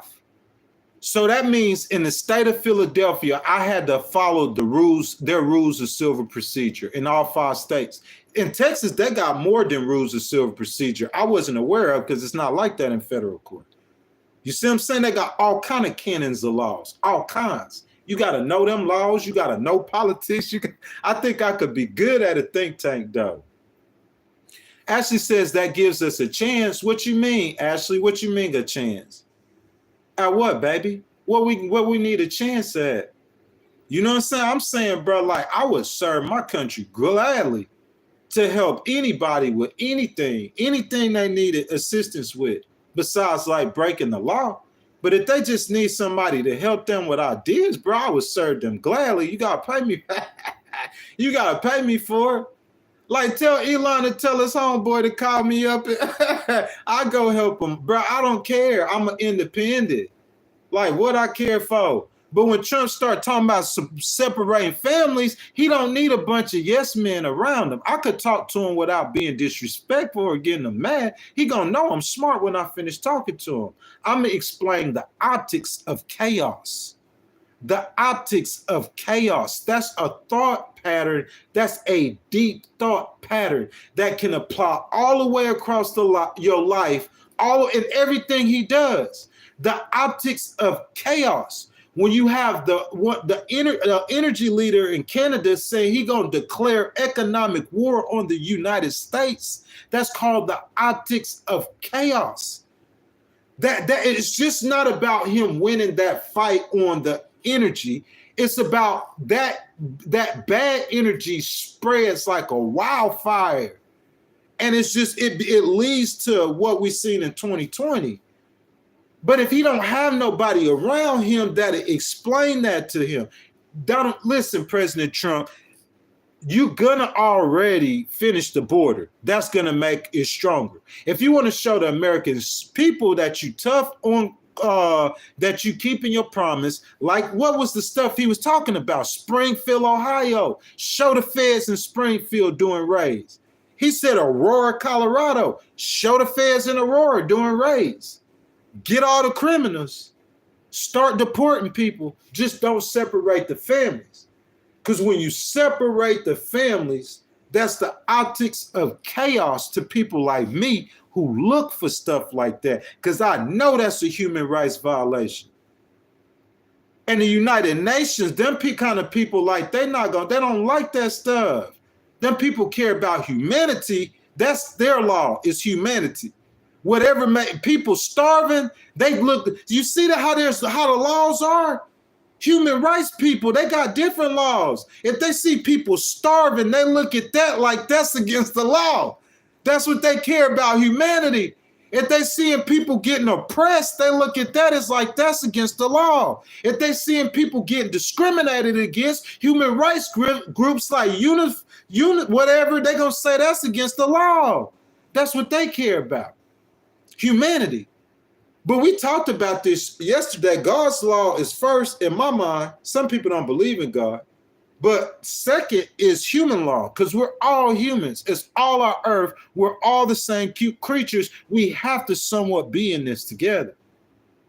So human rights is as important or more important than any law you have. It's just levels of the law.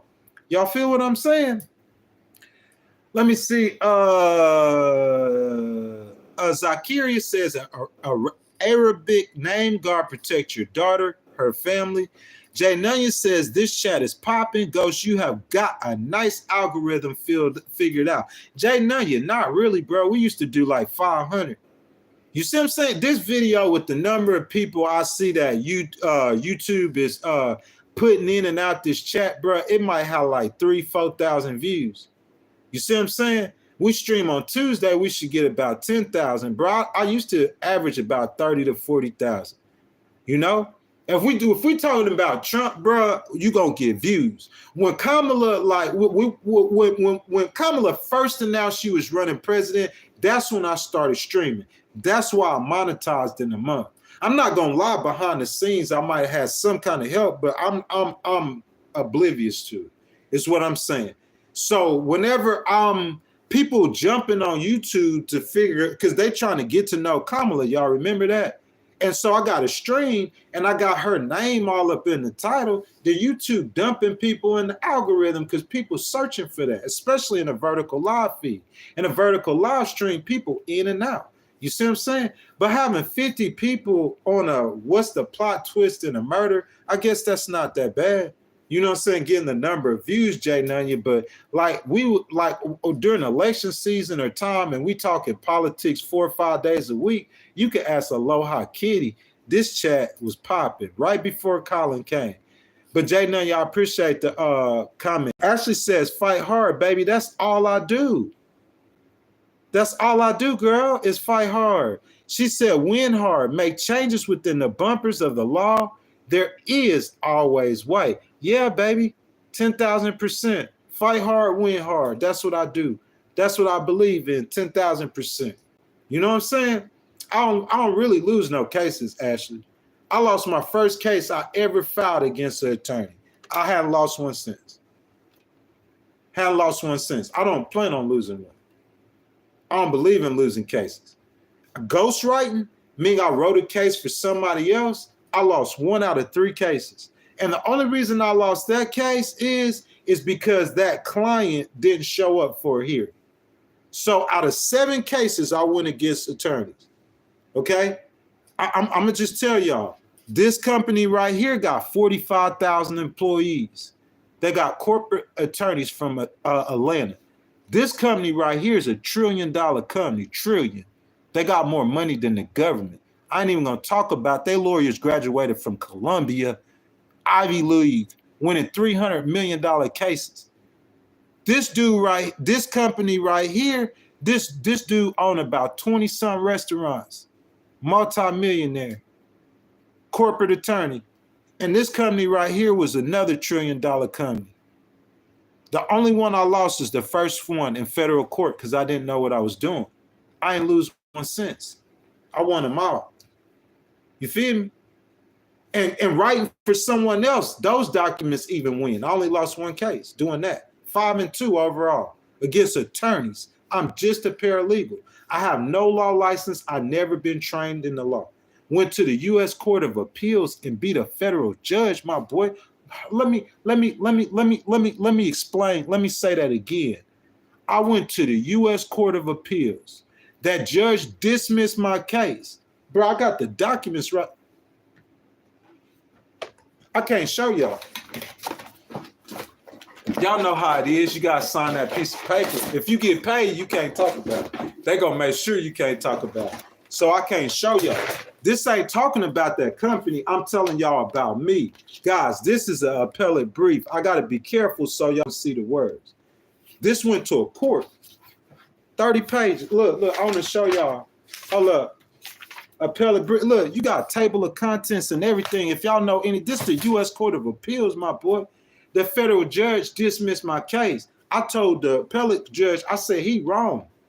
The federal judge. Let me say it one more time for you. The federal judge. That man know a lot more about law than me. It ain't about me knowing the law. It's about how good I can argue the law. And I said, and I wrote that what y'all see, and I said he was dead wrong. And you know what happened? The U.S. Court of Appeals, that justice said, you know, because in the Court of Appeals, you need like 3 or 5 justices to agree.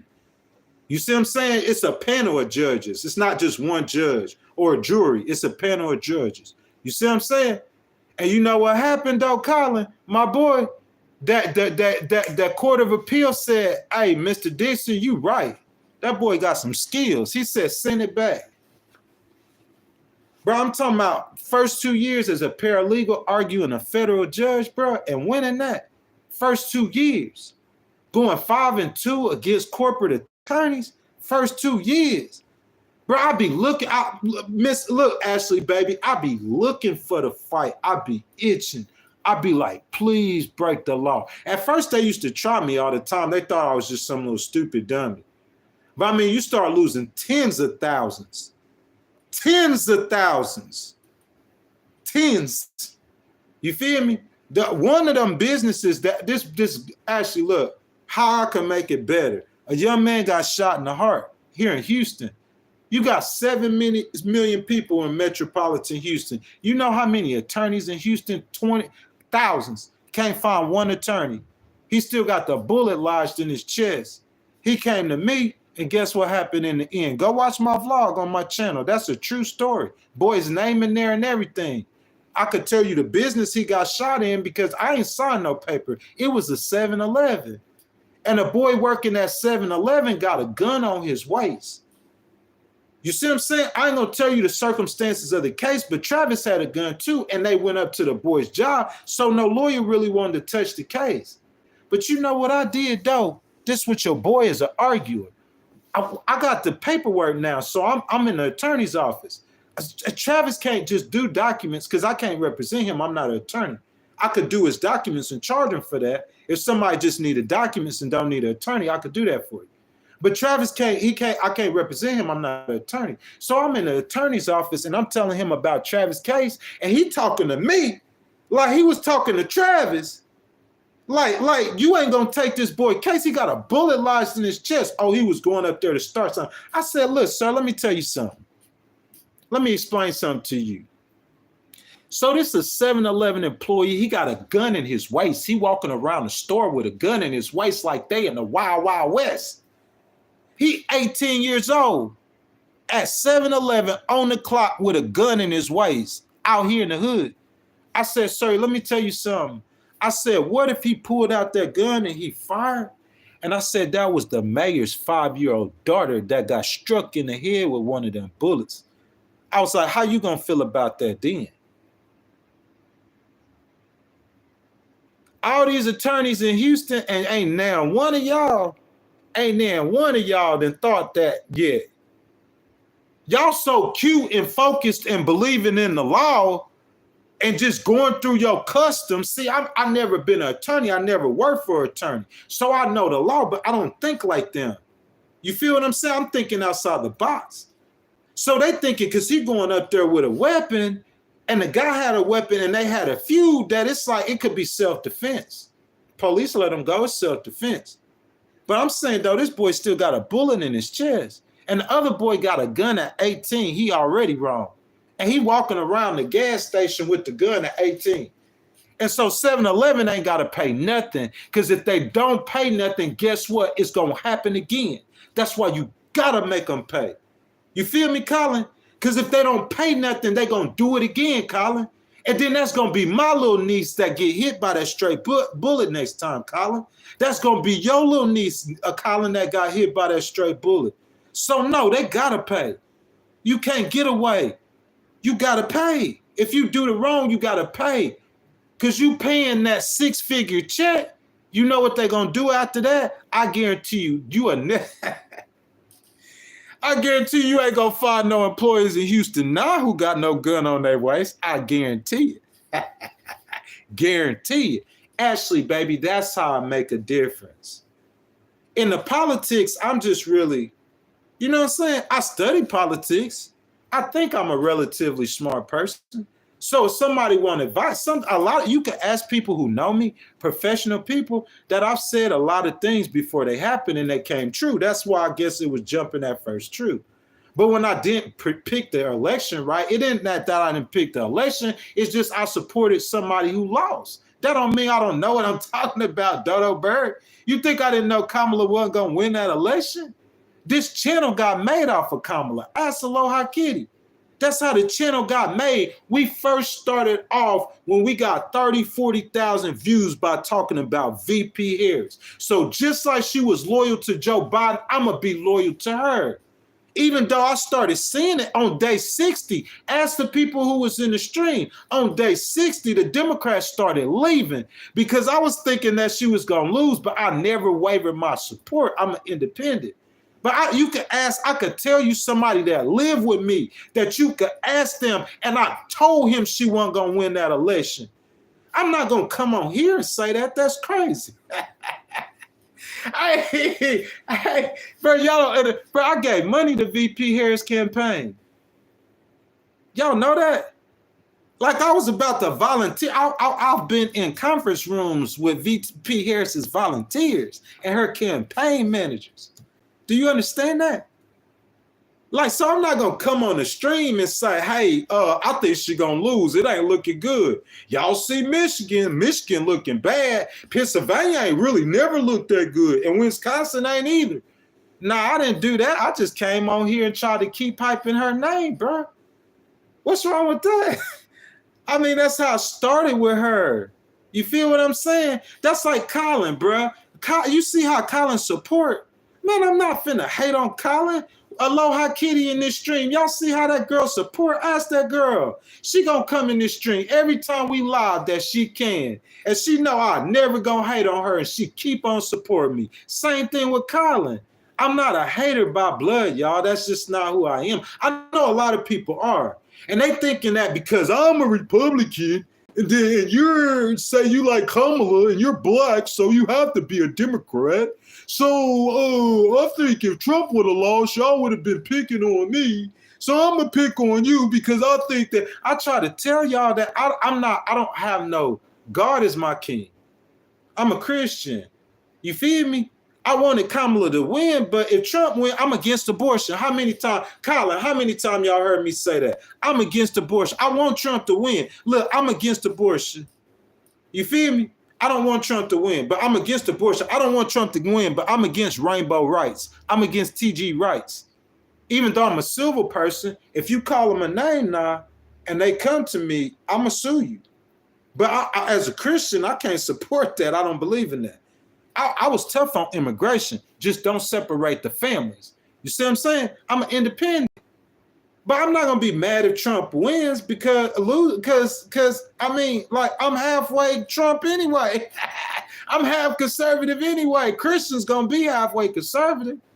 Most of them. You feel what I'm saying? So I'm half conservative anyway. I'm sorry, y'all been talking. Ashley say, figure out the rules, play to win. You're able to win. Definitely, baby. Rules aren't always fair, so fix it through your education. You do have the, man, where you at? You feel what I'm saying? You can't be saying all that nice stuff to me, man. I don't make you no moderator. Hello, Janice Green. How you doing? How you doing, baby? Benji says, do you think you will become an attorney ever? Quite possibly, Benji. Look, I got 169 college credits. If any of y'all know about college, you know that's enough college credits to be an attorney right now, to have a master's.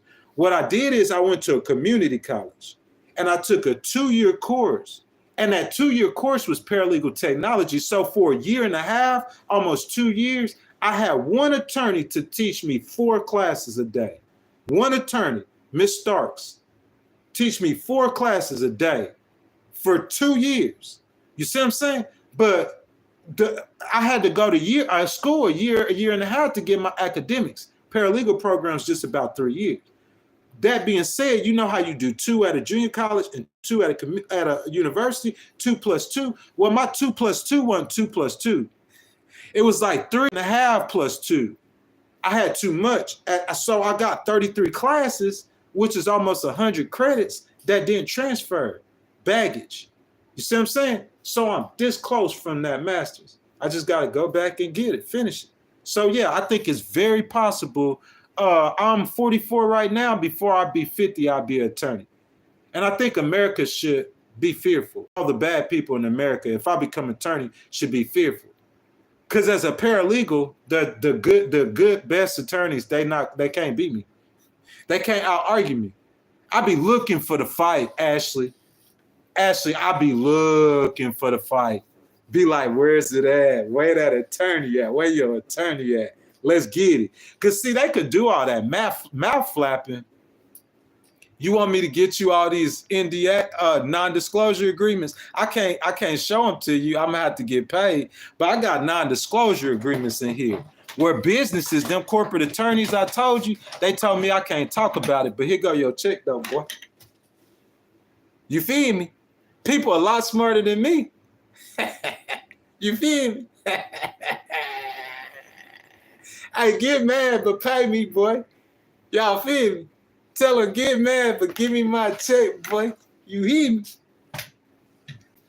So Ashley says, have given the ability to make changes, baby. Always. I always try to do that. Didi Sarsa says, same, I supported Harris, but I knew she probably wasn't going to win. Thank you, though, Didi. You feel what I'm saying?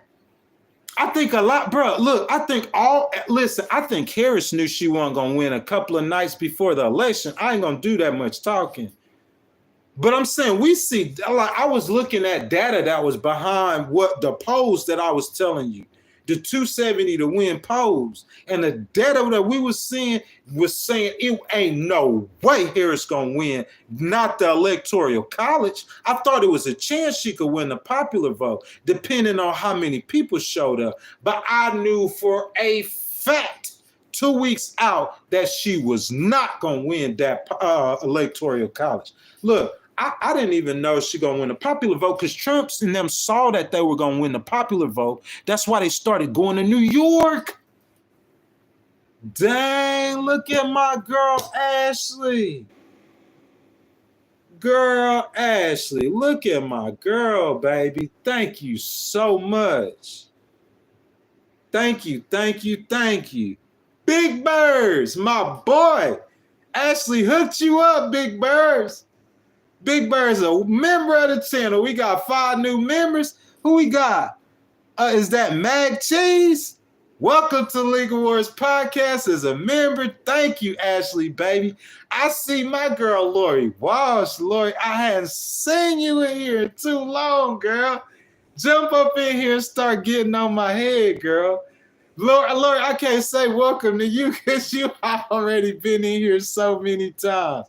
My boy Chad 8532, welcome to the Legal Wars Podcast. And who else? That's of course, bro, Ashley, that's 5 memberships. Thank you so much, girl. You a sweetheart. That's my Christmas present, huh? Lori, what you been up to, dog? I haven't seen you in a minute in here in a minute, girl. Janice Green, what's up? Hey, look, this is what I'm saying, Lori. Look, Ant Dog said Trump won. Like, what? That's what we talking about, bro. I ain't got no problems with Trump winning. Colin, do we got a problem with Trump winning the election, Colin? Jay Nunya, do we have a problem with Trump winning the election, my guy? You feel what I'm saying? I ain't gonna ask Aloha Kitty. Aloha. Hey, Baby says she got a problem. I'm just playing. Who is that? Didi Sarson. He said the same thing I did. He said he knew that Kamala wasn't gonna win. Because we know she ain't gonna win. We ain't gonna start supporting her. You feel what I'm saying? Bro, she had 100-something. Let's talk about this, y'all. You feel what I'm saying? Jay Nunya said Trump was the best candidate. Bro, I don't know if I could, I don't know how much I could disagree with that. Jay Nunya, don't put me in a tough spot now, because I can't be talking bad about my girl Kamala, boy. Don't put me in no tough spot. But I don't know how much I could disagree with that. You riding on a plane, you calling Trump Force One.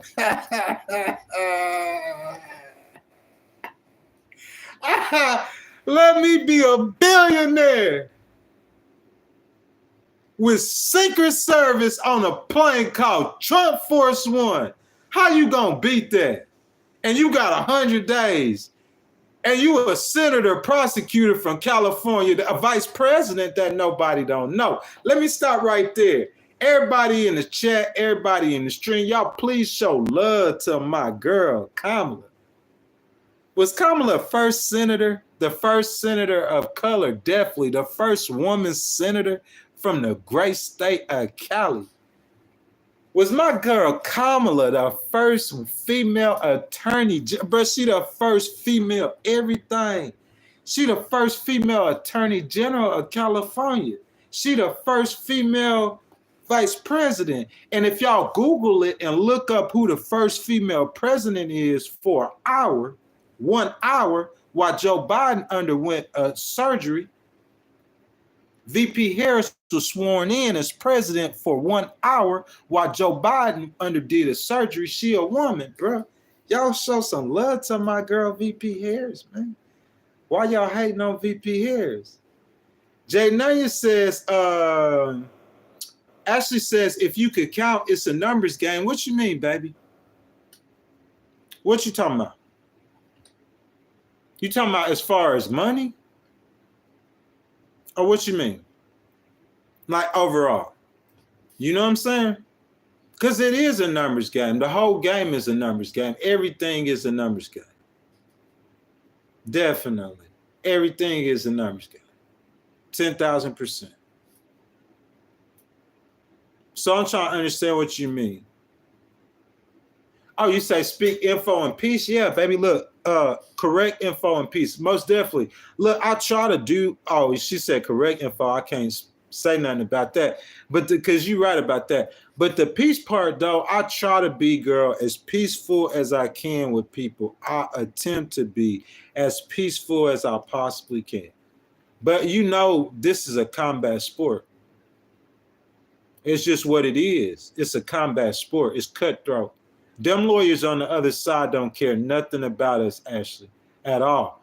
As I told you before, I went up against 7 of them, all over the country, 5 different states, singing all the same tune. As I told you before, I know of a case of a manager. Ashley, imagine if this was you, baby, and you a waitress, and you work overnight, and you got a manager who keep hitting at you, and you keep on telling them no. So one night it's just you and him in there. You know, they got 2 servers in this restaurant overnight, so they just throw one of the, so it's just you and him. You go to the bathroom. This dude done walked in the bathroom, and he basically then did argue. And the other attorneys, when you sue them, they know that he did that.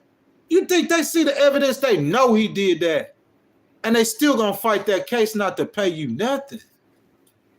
Bro, so I know and then Ashley, these dudes are lawyers. They know the judges already.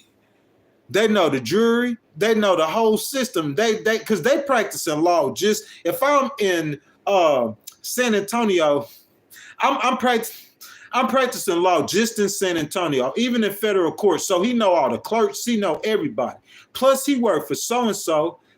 And he graduated from Columbia. He got more respect than the judge. Plus he a Mason. Huh? What y'all know about the Freemasons? Plus he a Mason. How you could beat that? That's why I ended up in the appeals court, but I won. Actually, I learned you got to be cutthroat, baby.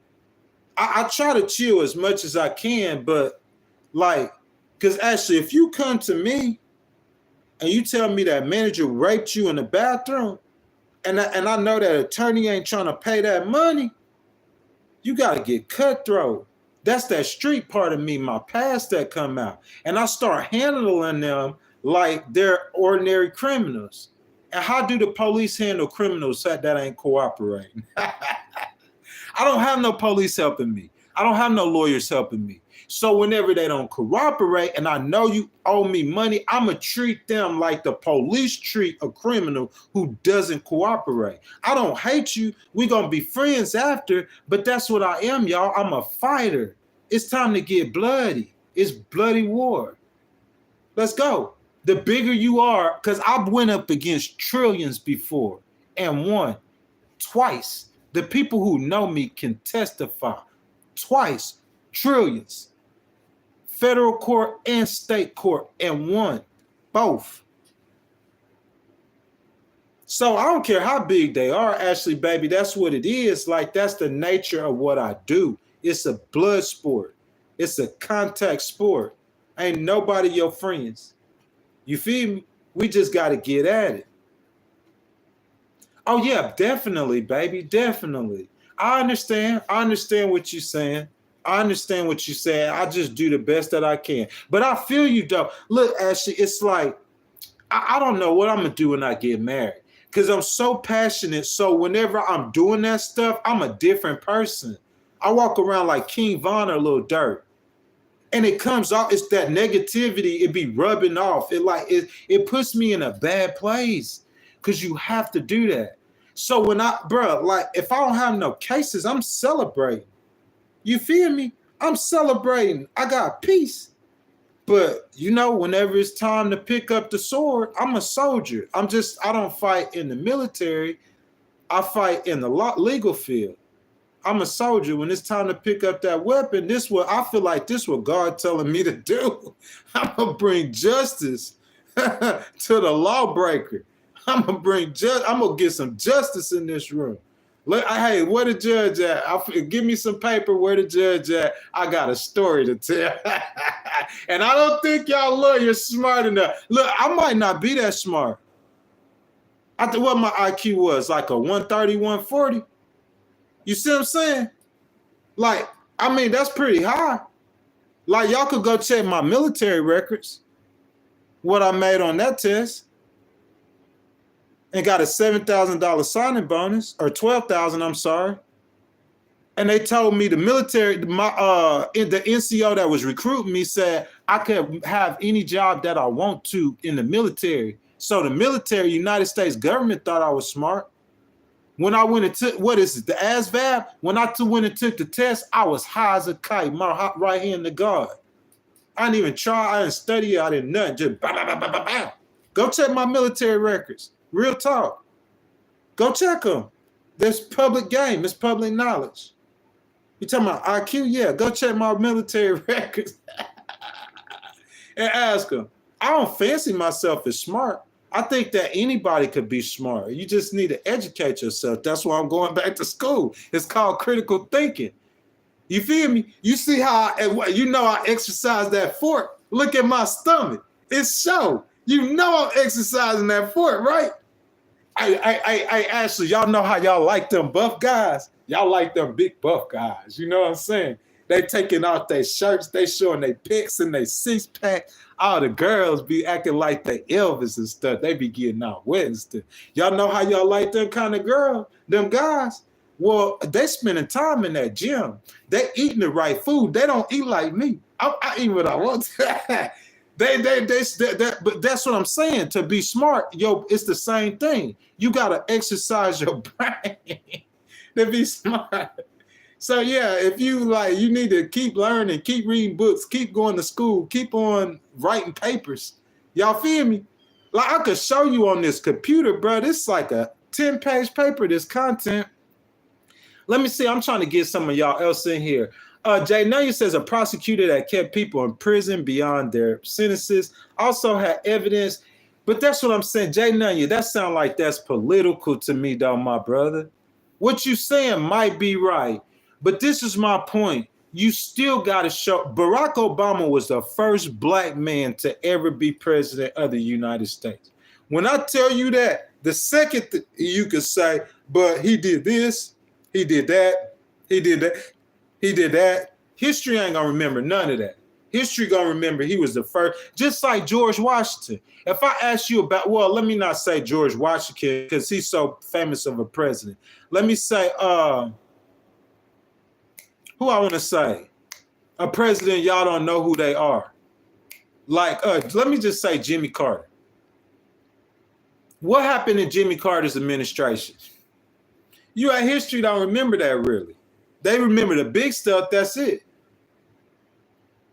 But 30, 40 years ago from now, when Barack Obama long forgot, all history gonna remember he was the first black president. All history when they ask who was the first woman president of the United States 50 years from now, they just gonna say Kamala Harris. They ain't gonna remember all the other stuff. Am I right or wrong? You know what I'm saying?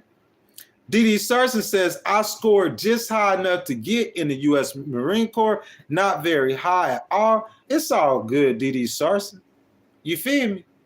Look, it's different kind of intelligence. I might not be good at algebra and chemistry, but all I'm saying is you go get your best, smartest Princeton, Harvard lawyer with 100 years of experience and tell him come argue me. I mean, I'm not saying I'm smart or nothing. I mean, I could show you some degrees. I could show you some papers that I got. You know what I'm saying? But you just go get your best attorney. You know, there's organizations who going to have an opportunity in a couple of weeks. We're going to see what they made of. Real talk. Go get the best attorney. I don't want to sue you in Texas. I want to go to Maryland. Where the headquarters at. Where your best attorneys at. Go get your best attorneys and come argue me. Because the way you gonna come in here trying to talk about this. Because I got something to say. That's what I do. I do researches on these businesses. And I find dirt on them. Or something that they did bad. And so every argument I have is gonna toss some of that dirt on them. And I'll beat your lawyer to sleep. Low IQ, whatever you want to say about me, I'll beat your lawyer to sleep. That's my calling. If God called me to make cheeseburgers, I just want to make cheeseburgers better. That's my calling. I'm a cheeseburger flipper. If God called me to get on attorneys' necks. Bro, look at my girl, Ashley, bro. Golly, bro, look at my girl. 5 more people, man. Ashley adding so many people in here. Johnny boy, I know, Johnny boy, where you from, bro? Of course, Ashley, baby, all the time. 10,000%, girl. Thank you so much. I appreciate you. Thank you so much. Johnny boy, where are you from? I had a homeboy back in Mississippi named Johnny boy. Tucum says that, Ashley, anybody in this chat, Ashley, are you a managing moderator? Anybody in this chat, Ashley, you want to kick out, you can at any time, especially because you adding all the members. I have 5 members before Ashley come. We got 15 members. we got 15 members on this channel now, bro. So on Tuesdays, bro, anybody, there's going to be a lot of people I don't know. But that's how I grow the channel, Ashley, baby. I thank you so much. You hear me, girl? You hear me, girl? Appreciate you. Let me see what somebody else saying in here, bro. Hold on. JJ, D.D. Sarson, he says DC has some of the best lawyers in the world. Where they at? Well, DC, the most of them work in DC, but Virginia, that's where they at. That's where the money at. Look, so if I was saying that I wanted to make money as a paralegal working for somebody, then I definitely would. If you go from DC, I'm not hating on Pennsylvania, but like, there's great law in Pennsylvania. Pennsylvania like an hour from New York City, but you go from DC and you get up to New York, and once you get on that East Coast, like, bro, I know lawyers in Connecticut make $2,000 an hour on everything I love. $2,000 an hour. All they got is $1 million cases. You can't afford to pay them without no $1 million case. $2,000 an hour. Wonder how much you paying his paralegals. Wonder how, if I go in there on day one and I tell that dude, I say, listen, my boy, listen to me. I want to appeal in the U.S. Court of Appeals. That's all I got to say. You know why? Because out of the 100% of cases come through there, 92% of attorneys lose. 92% of attorneys lose. And you going to go in there and say, oh, he just got a paralegal degree as far as the law. And then he got 2-3 years of experience. He's 5 and 2 in litigation. Bro, I'll be making like $200, $300 an hour, bro, as a paralegal. The stuff I accomplished, the experience I have, it's just, it's a reason why I'm not working right now. But when that time comes, bro, your boy done did some stuff, man. For real. You feel me? Jay Nunya says, oh yeah, she a sweetheart. Garen, she's certified sweetheart. For real. She just like Aloha Kitty. She just jumped in the stream. My bestest friend. Bro, I'm real soft-hearted and kind-hearted. Away from that legal stuff, I'm a nice person, bro. I really am. But when it comes to the legal stuff and having to be combative, Jay Nunya, you know what I'm saying? I am kind of. D.D. Sarson, oh, okay, I see. He said, don't underestimate them lawyers. Jay Nunya, I don't underestimate no lawyers at all, never. That's why when I come at you, I'm going to come for the kill shot. From the dope. I never have to step in trial with no attorney. Either you going to beat me or I'm going to beat you before we get to discovery. That's how I feel like. In federal court, that's a couple. I could whoop an attorney down in federal court, bro. I know I can. Because you could win and lose on them documents. That's a live court. State court ain't live like that. Federal court is live. You feel what I'm saying? So I'm going to file a complaint, and he got to respond to the complaint. You do that in federal and state court. But right there in Texas, after that, all that happens from there is you going to discovery. That ain't really no argument. I just said he did X, Y, and Z, and he said, oh, no, I didn't. And then we in discovery. And you don't see the judge till you have to make an order or appearance to get her to rule on something. It ain't like that in federal court. In federal court, if I sue you, you're going to have to respond to that. And then I'm going to respond to that too, and then you're going to have to come back again. And the judge is active. The judge will dismiss your case like that in federal court. Federal court is a dog-eat-dog world. That's where all your masons, all your connections at. I ain't got no connections. So when I come in here with this attorney, I'm trying to squash this boy. 3 documents. I want you tap out. How much money you got? See, I got a reputation. When I go up against attorneys, they look at it like they Super Bowl. Because this dude done beat all these attorneys. So if you're just an attorney from Lafayette, Louisiana, and they tell you, I can't tell you, but if you go against me, the people going to tell you all the attorneys that I beat. And when you start hearing their names, if you in the legal field, you hear their names, you going to get epilepsy or something. This dude be what? Ain't no way possible. Okay, he won an appeal, he got lucky. But this dude be what? Nah. It didn't happen. You feel me? So when that attorney that I'm coming against from Lafayette, he gonna come in there like, you know, bro, I was ghostwriting, bro, for a 70-year-old woman. I put this on everything I love. I was ghostwriting, bro, for a 70-year-old woman against an attorney. This boy went and got his big dog. This is an attorney that's going against a 70-year-old woman that I'm writing her documents for. He went and got another attorney to sign on to the case. And he would have lost that case. He would have lost that case if she would have went to that hearing. He would have lost it. Or she would have filed an appeal. You feel me? But I'm a document preparer, so I do a document for you, you get paid. Ashley say she was at her job and her job did that to her. But say the manager is like somebody in the community. So Ashley going to attorneys because they all connected and ain't no attorney want to take her case. That's where I could make the justice system work.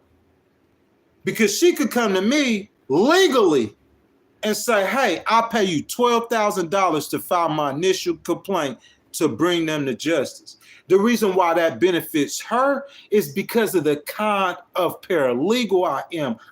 Especially in a federal court, they don't even know I'm writing the documents. That's why it's called ghost writing. No, this is not Drake. This is not Kendrick beef. This is legal stuff. So I'm writing the documents, actually buying the documents, and she going into the court against that attorney. I could make him tap out in 2 or 3 documents. 1,000%. I'll make him tap out. He gonna tap out. See, Ashley, I ain't trying to be like this, but I said that's the other. I'm a litigator, bro. Live, real live, bro. Light them on fire, gas them up on everything. Jay Nunya said, Ashley has a point. You're getting kind of cocky. Ashley, I'm sorry, baby. I'm not cocky. I'm just telling y'all I'm humble as could be.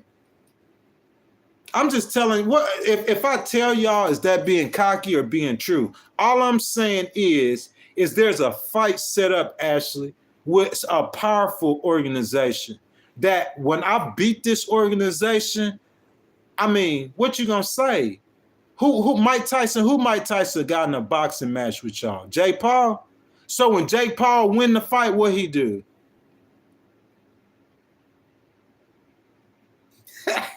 Nah, that's not what he gonna do. Y'all gotta understand, I'm a fighter, bro. I'm not getting cocky. I'm not cocky at all. I'm saying I want to get down on them documents against because I feel like I don't have the respect that I deserve because I'm not an attorney. So every time I beat, the bigger the attorney, bro, I went up against an attorney one time that everybody I knew told me I was going to lose. Even the ones closest to me that love me, nobody thought. It was truly a David and Goliath. Ain't nobody told me I was going to win. I'm not cocky at all, Jay Nunya. I'm very humble, my brother. More than you think.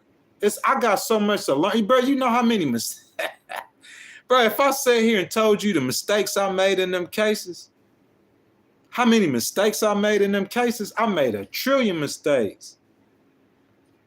I know, Ashley, and baby, I'm not trying to be like that. I promise you, I am not trying to be like that at all. I call attorneys all the time and ask for help when I need help. I'm not trying to be like that, baby. I'm trying to learn. I'm not being cocky, but people need to do the right thing and stop trying to take advantage of people they think that are weaker than them. Like all sorts of insurance companies who making profits and not paying people money that they know they owe them, trying to hold their money. I'm not going to go get a gun and shoot the CEO or the secretary or whatever. I'm not going to get a gun and do that. But I'm going to have that same energy that the dude who had the gun had. But I'm going to do it legally because I'm a legal person. I'm just like that boy. Y'all saw when they was throwing him in the jail. Y'all saw how he was screaming. It's all the intelligence of the American people. He a killer too. So like we know he'll kill. I might not kill, but I got that same passion and energy. It's just I'm going to put it on paper. These people holding people money, people dying, people going bankrupt, and you holding their money. Baby, I'm going to be, but like when I come, like if I'm in your presence, you got me calm right now. Because I promise you, I'll be on 3,000 if you weren't in this chat right now, Ashley. But you telling me to chill and you didn't show love and you seem like a cool person. So your goodness got me calm. Because just thinking about the fact, bro, if that was my mama that was waiting on your insurance and she died, I would want to pick up a gun too. But I'm not going to pick up a gun. I'm going to sue you 1,000 times. And every time you come, I'm going to be playing King Von or Lil Durk. I'm going to be doing what that killer did to you. In my mind, I'm going to be murdering you in my mind. But I'm not going to actually murder you. I'm going to be typing while I'm doing it. Listening to that same music with that same energy. Because what you doing, what they doing, baby, is wrong. That's that God put that in me. Justice. They need to justice. Don't do people like that. You feel what I'm saying? So Big Bird said, you're okay, buddy. I mean, okay, this is a clown show, laugh out loud. I could care less, man. Actually, you gave Big Birds a membership. This man being here trolling me. That's all he do is troll me. I ain't never kicked him out the stream, though, because he too funny. Or if that's a girl, they too funny. And they don't come in here all the time, but that's all they do is troll me. That's it. Jay, now you said I'm Batman, bro. Yeah, I'm Batman. Sykes said on King David, you gonna tap out. If you think so, I'm saying it's been 2 years and the only thing I've been doing, Syke, is getting paid.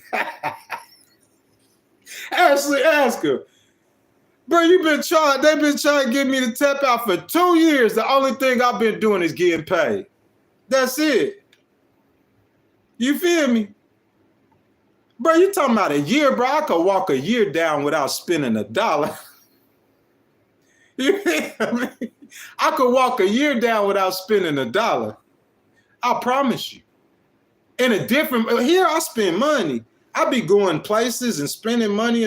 I could go somewhere to where it's like I'm in a vacation land and not spend $1. And I could walk a year down. You just got to know what you're doing. Walk it down.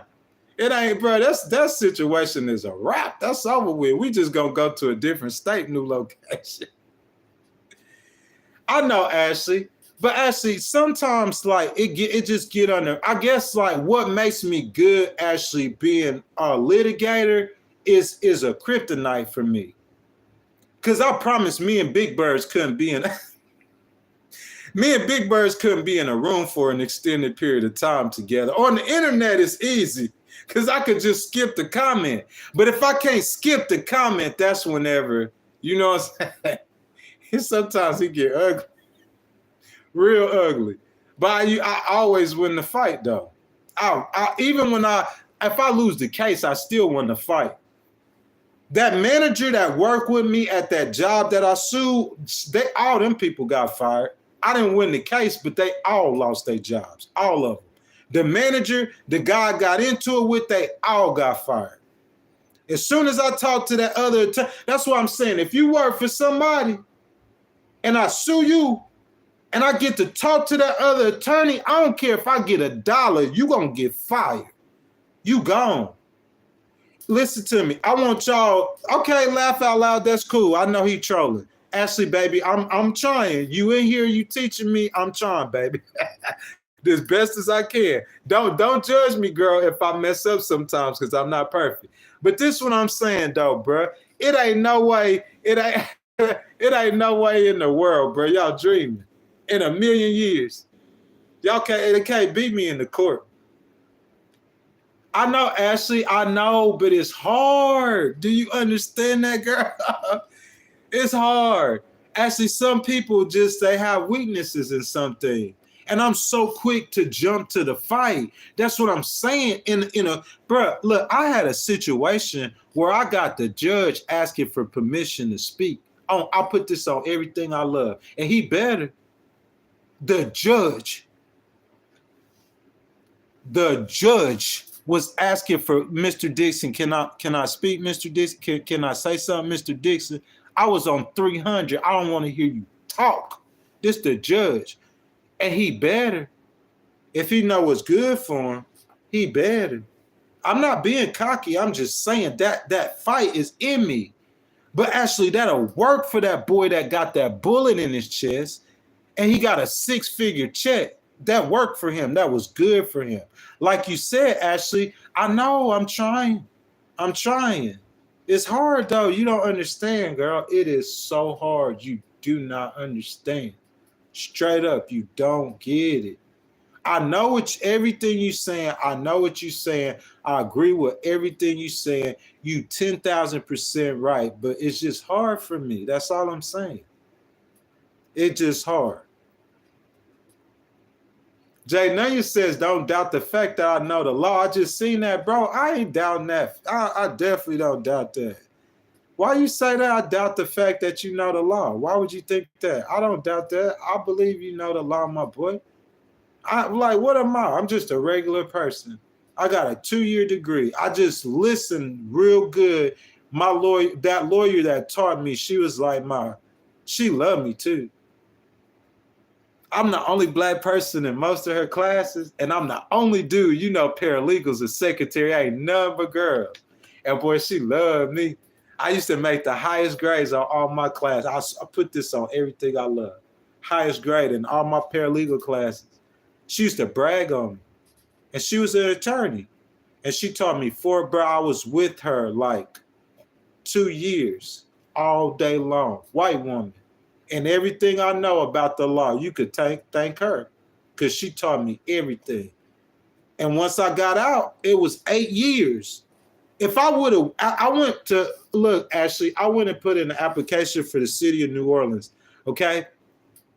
I'm on Pondrea Street, if y'all familiar with the city. I think that's the museum district. It was on Pondreas, though, I know that. It's the city hall, like the 5th floor. I'm up there with the city attorneys. If you're from New Orleans and you know what I'm talking about, because Pondreas, city hall, city attorneys, yeah. I'm sitting up there with the city attorneys in New Orleans. Just finished paralegal school, $16 an hour job. When is this? 2015? I was part of the New Orleans Paralegal Association. That's how I got the interview.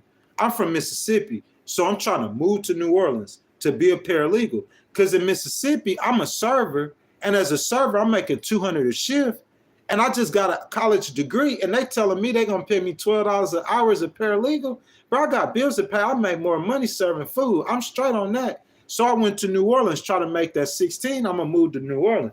Bro, I sat down for the interview. That was like, when you first come in the morning, Greg, they said, what's the first thing you do when you come in the morning? I didn't know what to say. I ain't never worked in the office before at that time, never been a secretary. I didn't know. I thought she going to ask me stuff about the law. What's the Americans with Disabilities Act? You feel me? What's Title 8 discrimination? I thought she asked me stuff about the law. She asking me about being a secretary. So I told her I really didn't know. You know what she did? She hired a paralegal who didn't have no degree, but she had experience. So I went back to cooking, warehouses, doing everything I was doing. You feel what I'm saying? Just everything I was doing. And it was 8 years past, and I got in a situation, and I had to file a lawsuit. And after I filed that lawsuit, I was telling my friends about it. And dude, like homeboy, he was like, hey, you gonna file one for me? And when he said you gonna file one, you gonna write one for me, like other homeboys said, hey, you help me promote my business. So I started promoting black businesses. That's how I started with a Miller Ray Legal. And then I was just going places, and then it was just legal situations coming up, and I was just fighting discrimination. I was fighting injustice, and I'm going to continue to fight wrong or injustice. Humbly, Miss Ashley, humbly. You feel me?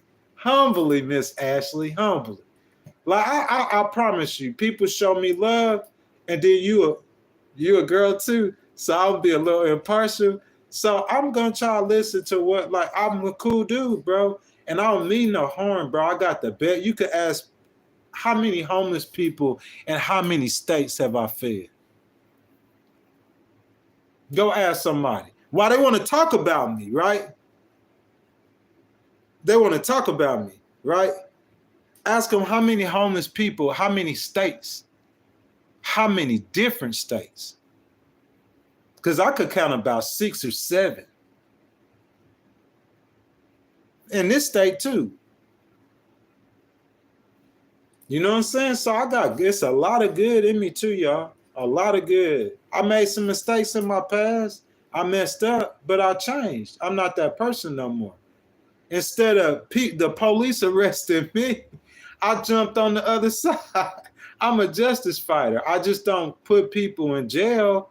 Like, I filed civil lawsuits for money to protect people's rights. And that's my whole story. So you guys got anything else, y'all, before we end the stream? Miss Ashley came and took over. I don't have no problem with that at all. No problem. Hey, look, y'all. So before we go today, I just want to let you guys know we're going to be streaming again on Sunday morning at 7 a.m. Sunday morning at 7 a.m.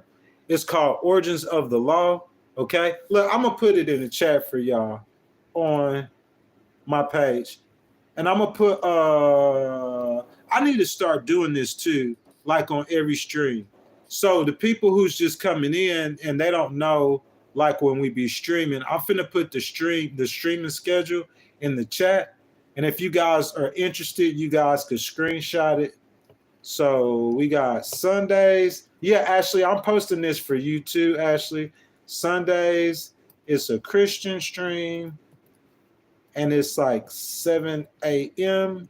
And then, hold up, let me see. Sunday, Christian, 7 a.m. And then we do, Tuesdays. That's the most interesting one, pretty much, because we always talk at politics. And we do 6 a.m. and then Fridays, which is today. And we do solving the mystery, so it's legal. And we do that at 7 a.m. So guys, I'm going to pin that. If you guys want to screenshot that, you feel what I'm saying? That's our streaming schedule. And then guys, also, I'm sorry, it's Central, Ashley. It's Central. And then look, I'm going to put this in there too.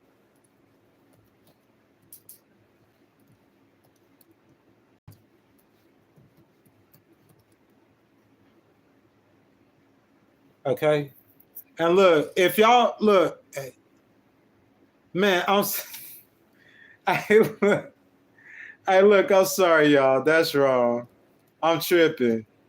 Yeah, dude. Look, I'm tripping. Y'all see, that's how I got a lot of reasons to be humble, dog. Y'all just do not know. Hey, I'm sorry. So don't screenshot that one. I'm gonna pin this one. So if you guys want to get in contact with me, let me see. Can I pin it? It's not letting me pin it. But that very bottom one, let me see. You see it, guys? So that very bottom one is my email address. And then Ashley or anybody else, if you guys ever want to contact me, if you look on my YouTube page in my bio, there's a link to my Instagram. And that's if y'all want to see me on social media, that's where you're going to see me at. You feel me? Because I'll be on social, like whenever I'm on social media, I'm on Instagram, unless I'm going live. I do a vlog every now and then. You guys that's in here, if you guys want to know most of my story, if y'all go over to my YouTube page under videos, you'll see Discover Your Passion. It's like a commercial vlog. It tells y'all everything that I said today.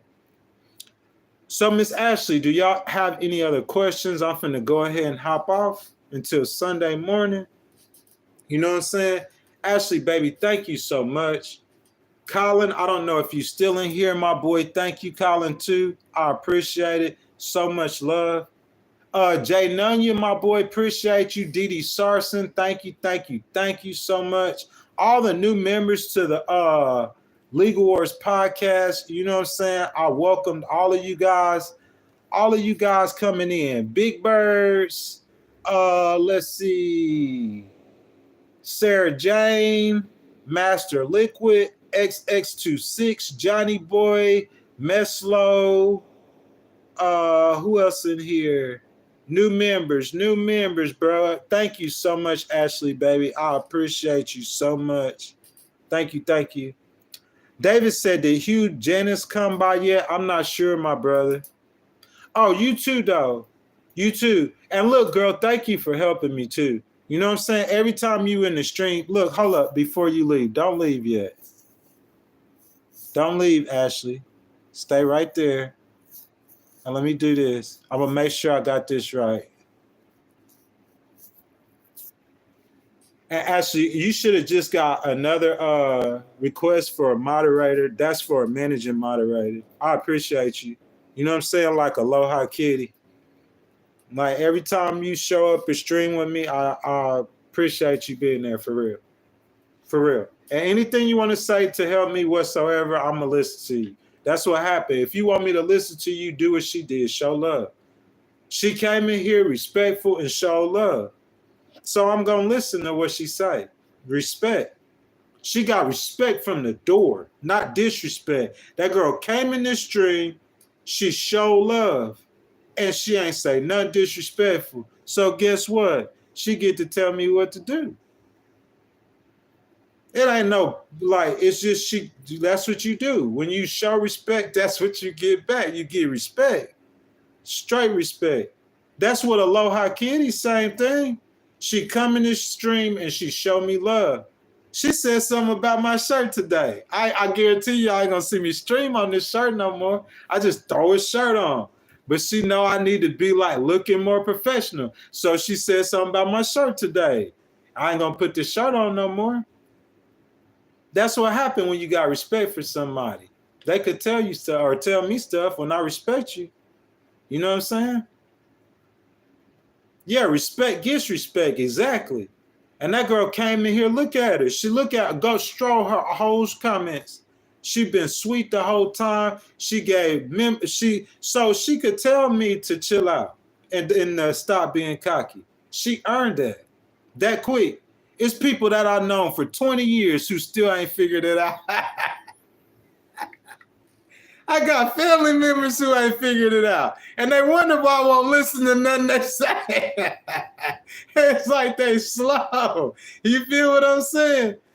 Yeah, but like Ashley come in here like, I mean, you show that respect, that's what happened. You show respect, you give respect. Ashley, I appreciate you. I love you, girl. You hear me? I appreciate you, and I say Merry Christmas to you and your family. That go for everybody. David, thank you. You know what I'm saying? All the people who stayed around, most of the people already left. Big Birds, you too. You know what I'm saying? Jay Nunya, definitely. I need to make you a moderator. Dee Sarson. Guys, that's my time. It's Friday, guys. I want to say happy Friday. I thank you guys for tuning in with me, sticking with me to the end. Y'all, I thank Miss Ashley and the 10 new members we have to the channel. Y'all don't understand that Miss Ashley just tripled the membership to this channel. Thank you so much. I look forward to seeing you again. You too, girl. You too. For real. Have a precious day. Look, Ashley, if you or if you're a Christian or if you like talking about Christian stuff, then on Sunday morning at 7 a.m., you know what I'm saying? It's getting close to Christmas. I got 2 more episodes on 2 more Sundays, and then that's what we're going to talk about. I try to tell people positive stuff, uplifting stuff, and of course, talk to them about Jesus. So if you're interested in that, I'll see you Sunday, or if not, again on Tuesday when we do the political things. We'll have more people in here. Okay, Tony, man, y'all have a great day, man. I love y'all all so much. Be blessed. Remember, Jesus loves you. I'll see you guys either Sunday at 7 a.m. or I'll see you guys Tuesday at 5:45 a.m. Again, Ashley, thank you so much, man. Thank y'all for watching the Legal Wars podcast. Y'all have a great day. I'll see y'all next time. Bye-bye now.